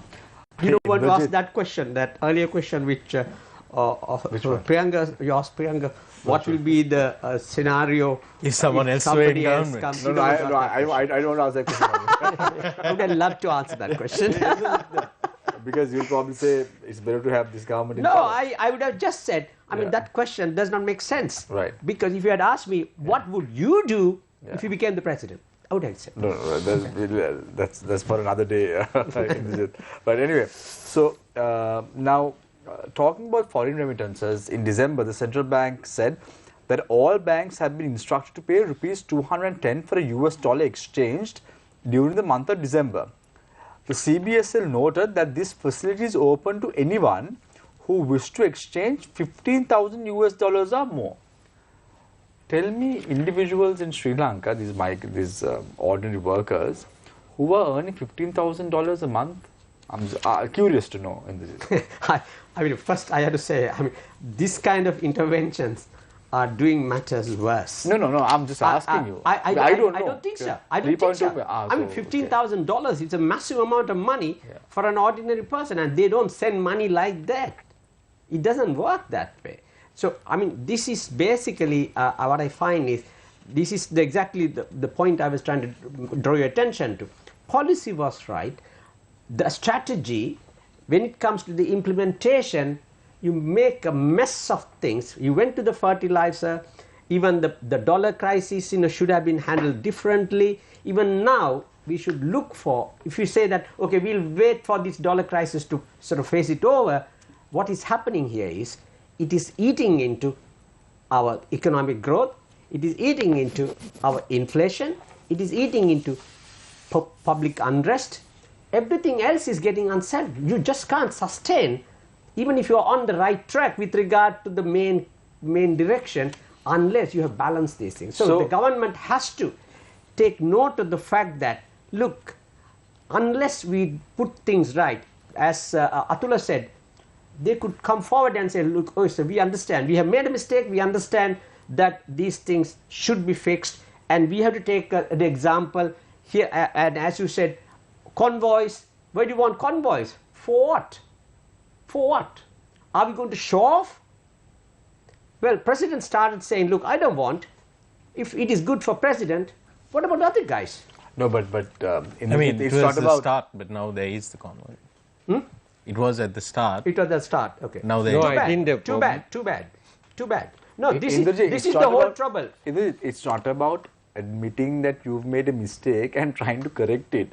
At what You don't cost? have to admit even. Set it up right. At what cost? At what cost? Well, I think this country, this is what I am trying to say. These politicians here, we have lost the political culture in this country, and we don't have the professionals. I remember, I remember when I think it was when Jaya Jayawardena went to the Indian Parliament in front of Rajiv Gandhi, made a speech. And after that only this the whole peace accord thing all came up. But what I'm trying to say is that particular speech was so powerful. It was able to generate so much of momentum to change the whole status quo into something different. Whether it is good or bad is a different thing. We don't have such people in this country. In political, as Atula said, it's not so much about the power and everything. It's about how much you can convince your neighbors, how much you can convince your other countries. Are you trying to say that we don't have the right statesmen leading the country at the moment? We don't have. We don't have the right statesmen leading the country at the moment. I don't think we are in a position to sell a message. That is why we are going to bulldoze messages. I'm being very honest. Dr. Dhanusingha, in this very quickly, I don't want to ask you what you will do if you were the president, but if you were the governor of the central bank, what would you do? Well, I mean, I won't accept it. You know, it's but I like it. But I like the way you put it across. Why you will accept the post of president of the country? I do. But you won't accept the post of governor of the central bank. No, because if you want to be somebody in power, you must be able to implement things that will bring about a change. No, but now this governor has the cabinet rank as well, so you might be able to do something. But that's a different. I mean, I'm not talking about the profiles of individuals. I'm not profiles of intentions of people. What I'm trying to say is, what this country needs is sincere, down to earth, people sensitive leadership, and at the same time, you have to show honesty and the sincerity to people. And let me also tell you something. We are having a literacy rate which is comparable with many other countries. People sort of laugh at this. No, don't laugh at this. This is a big strength we have. With that literacy, we were able to this. You ask about human development. That human development was possible because of our literacy. We were able to do family planning. We were able to do eradicating of various kinds of diseases. Why? Because of literacy. So we were able to create a transformation in the society because of literacy. Now it is the time that literacy is used to create development. We are not doing literacy has to be created to such an extent that the people should not elect illiterate people to parliament. Yes. No, that is because we have been so confused with all kinds of racial and many issues. And everybody, this started from, but when there are governments, the 1983 riots. Yeah, but when there are governments who are being elected with an anti-nationalistic rhetoric, what do you expect? No, because it has been going on. I mean, now for example, UNP now talks of Tamil people and all that, but they were the people who started this whole rot. Let's be very honest about it. We can't be pointing finger at someone and says, you did it wrong. Go in front of the mirror. Who are you? Everybody has been playing the same card when it is useful to them. We are not being honest to people. We are not being honest to yourself. We are not have principles and lack of principles. It is happening, let me also tell you, it is happening not only in the parliament, it is happening in universities, it is happening in schools, it is happening in religious places. It has sort of spread everywhere now. I don't know where we are going to bring a turn around. Let's forget about the fact that the government is taking U-turns or taking decisions in the morning and changing it in the evening. You 1.5 hours ago had a complete opinion about the government, and 1.5 hours later you have a complete different opinion about the government. No, but let me also tell you something. No. I think you're twisting words. That's how we come to understanding. You're twisting words. But let me also tell you, I think you guys also have a narrative, and you're pushing that narrative all the way. It's good. And my duty is to say that, look, I stand on certain principles. This is where I am. So, Dr. Dhanusingha, I just want to ask a question about the economic forecast for the year as far as the world is concerned. South Asia is concerned. Maldives will record an 18% growth by the end of 2021. India 10%, Bangladesh 5.5%, Pakistan 3.9%, and Sri Lanka, among Nepal and Bhutan, will record approximately around 3.4% economic growth. And South Asia as a whole will record an economic growth of 8.8%. Why is Sri Lanka lagging behind countries like Bangladesh, Pakistan? No, I think it is. I don't want to compare Sri Lanka with India or Maldives. Yeah. I'm comparing Sri Lanka with countries like Pakistan and Bangladesh. We are still lagging behind when it comes to economic growth this year. Why is that? No, it is very clear now. if you look at the Bangladesh and Pakistan, the economies are working well. In particular, the export sector doing well, and the other business environment and the private investments are in a what you call that, in a positive development, or the in a better position. So as a result, those economies grow better or grow faster than Sri Lanka's Sri Lankan economy. And we know that in the Sri Lankan economy we have all these issues now. In particular, I do not know whether the impact with respect to this fertilizer ban is taken into account when estimating the GDP numbers, but it is quite clear now, even if you look at the last quarter production or the last quarter growth performance, we had both services and the industrial sector recorded negative growth rates, whereas there is a marginal growth with respect to the agriculture. In particular, the vegetable sector recorded a 9% negative growth rate. So what it shows us is that I think it is, we don't need to be surprised of having even 3% something to be recorded as recorded for the year of 2021. Okay, I think the situation is what you call the economic performance is very poor. Actual economic performance is, I think, rather poor than what they have predicted. So, Indrajit, a very quick observation by one of our viewers.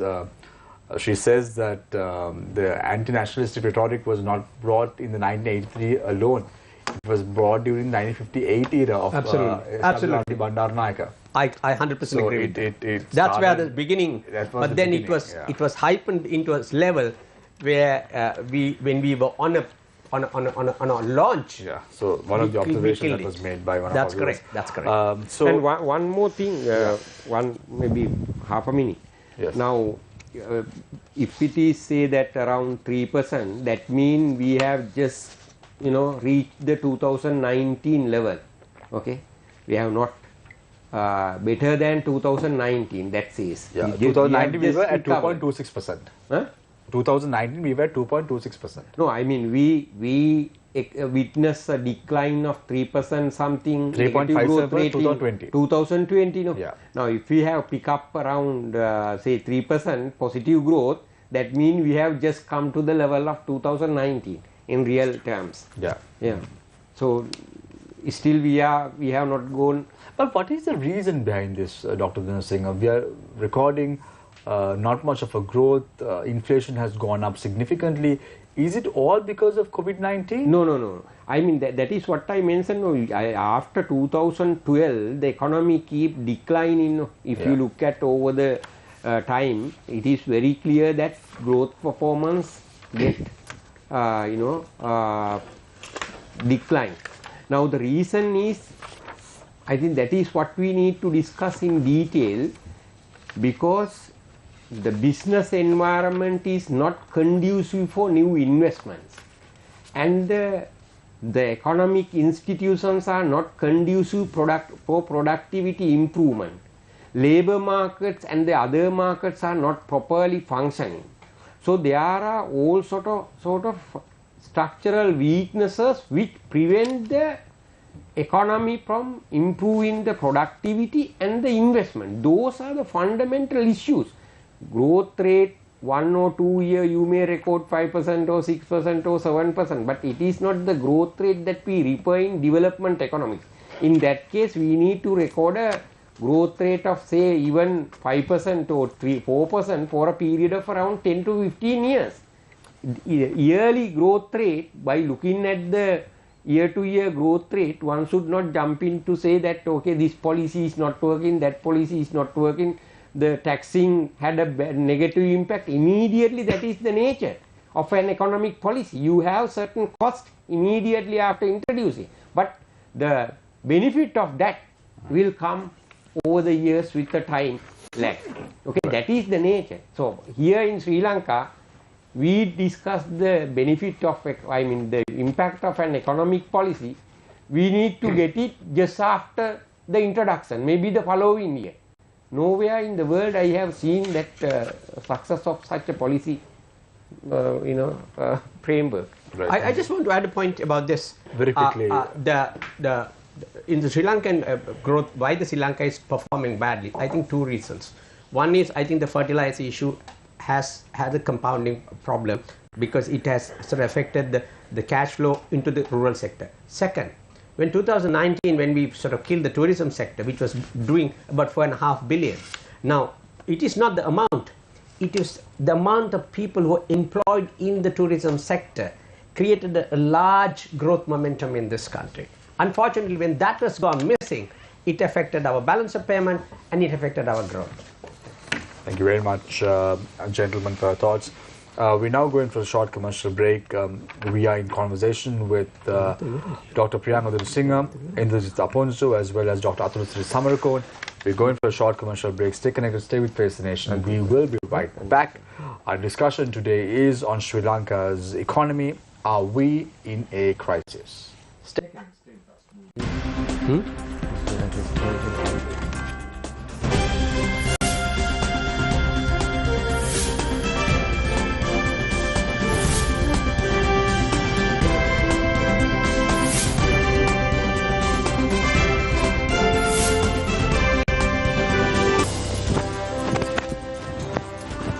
Welcome back. This is Face the Nation. So I have a common question to all three of you today.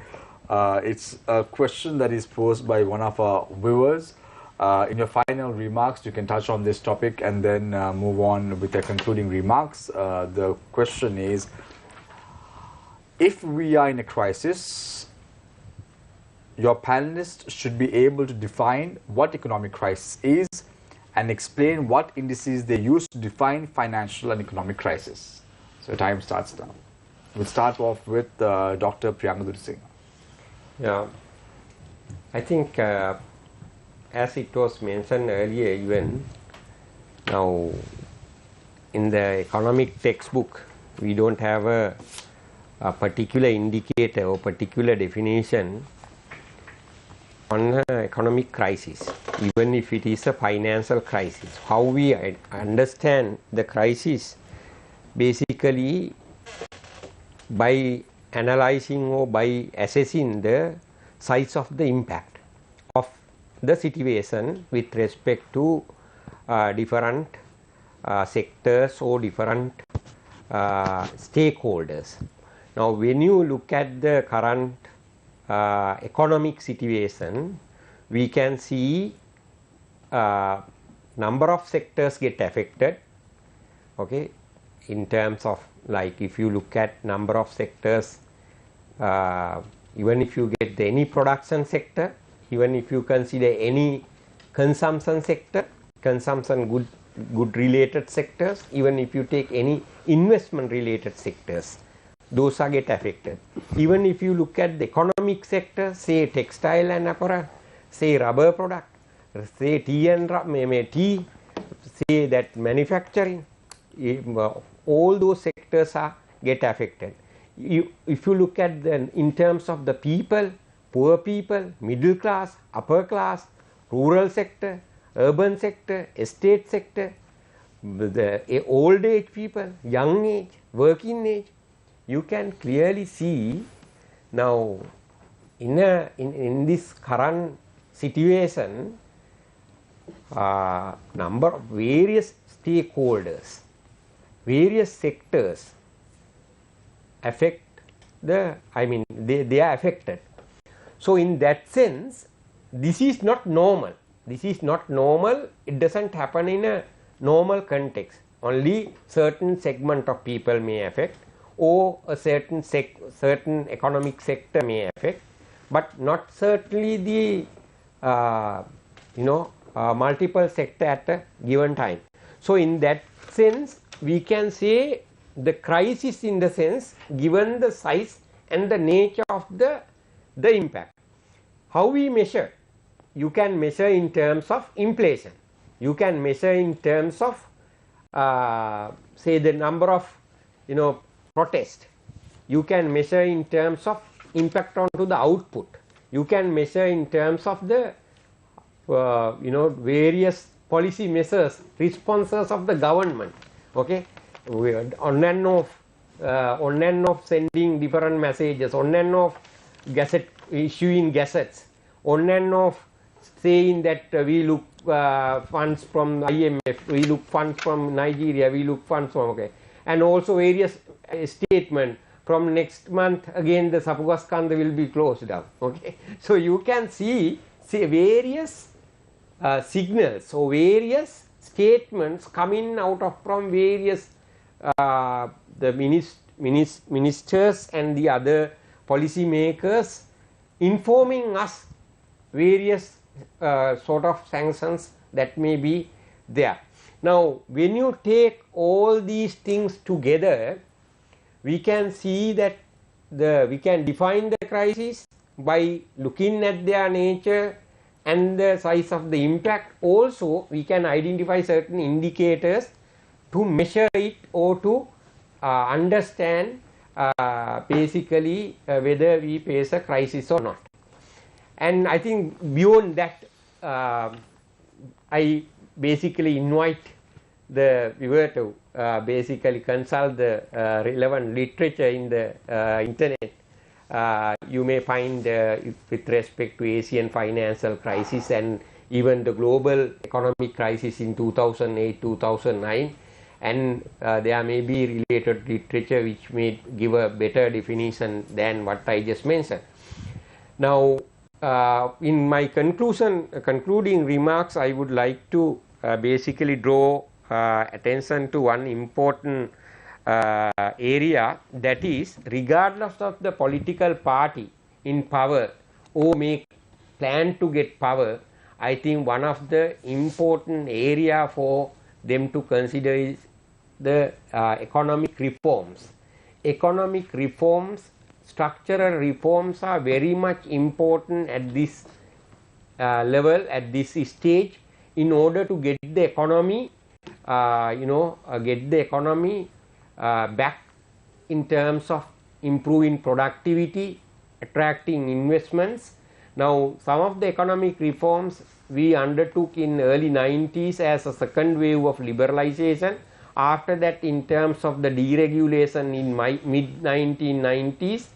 After that, we have not seen major policy reforms in the area of labor market, in the area of public sector, in the area of land market, in the area of other institutional and the public sector related reforms. Those are very much important. It is like repairing a vehicle which got damaged, which got a lot of issues. Unless you get it, you cannot speed up. So similarly, if you want to get a higher growth rate, better economic outlook, it is very important to identify a set of economic reforms which need to be undertaken. Without that, I don't think, any party who may come to power can do anything better than Thank you very much. At this moment. Thank you very much, Dr. Priyanka Singh. I now move my attention to Indris Aponso, Advisor, Federation of Chamber of Commerce and Industry of Sri Lanka. Okay, the crisis, the economic crisis is something that is exclusively used in a situation where it changes a country's existence from what it is now to something drastically different. In 1997, what happened was an economic crisis where, if you do remember, especially in Thailand, for example, where the property prices crashed, the renminbi crashed, so not renminbi, the Thai baht crashed, and there was a sudden outflow of massive amounts of which we call capital flight, and also people's incomes just evaporated. Now, that's a crisis. Or if you have a situation where, like it happened in Zimbabwe, where inflation was galloping, it's going at a rate where you just can't control prices, then it's a crisis. Third scenario is that if you default your loans, especially the international loans, then you become a pariah state where nobody will lend to you, like it had happened to Argentina for some time ago. Bankrupt. Even some company just disappeared from the planet Earth. So that is a crisis. Other things are not crises. These are challenging situations. If you think that economic growth, dropping economic growth is a crisis, then we had a crisis in 2018. Our economic growth was competing with Afghanistan. We were at the bottom of the scale in South Asia. So, and also we had high inflation as well. We had one of the worst trade deficit, $10.3 billion in 2018. So we don't call it a crisis. It's a situation where it needs fixing. If we get into a crisis, we can get into a crisis, even now we can get into a crisis, because I really don't know, we don't know what the government does plan for the next 2 or 3 years. But I'm assuming people were expecting there is a default. If there been a default, then they would have been in a crisis. But it never happened.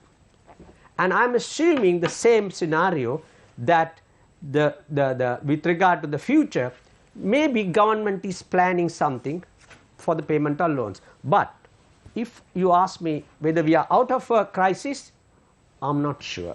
The reason is there are other factors, there are other variables which are basically driving us towards a certain direction, and that had to be addressed. So government had to come back and see that these matters are addressed in a substantial way, and giving trust to the investors to roll on the investments and come on board. Thank you very much, Indrajit. Now we move our attention to Dr. Atmasiri Samarkon, Senior Lecturer in Politics and International Studies, Open University of Sri Lanka. Yeah, well, maybe I'm not in a position to sort of answer the economic aspect, but what is the way forward for Sri Lanka? Question from an economic aspect, but Yeah. rather I would like to sort of focus from a social point of view. Right. Now in any system, so if we understand that there is sort of crisis situation, that means the members of that system no longer can trust the system. So there is a lack of deficit of trust in the system. So maybe the similar definition can be applied to the economic crisis as well. So why the world is not willing to lend us? Certainly because they do not have trust in our economy, in our the regime that we follow here, right? So therefore, to get out of the crisis situation, so we need to create trust in our economy. And now locally, if you look at the market, so it's fluctuating very fast. The rapid increase in the overall prices of goods and services is really sort of causing for the lack of trust among people to sort of remain in the market and remain in the productive sphere, etc. So the people, I mean, when there's a crisis like this, what are the options for the producers? What are the options for the people? So the government has a bigger responsibility, and government has a bigger responsibility to bring back the trust into the system, right? So our rupee has been devaluing, and we never know the real value of the rupee today, right? So if we are going to face a situation like which had in Zimbabwe, which Zimbabwe faced, so we don't know where we are going to end up with. So therefore, this economic crisis may be just the manifestation of a larger issue.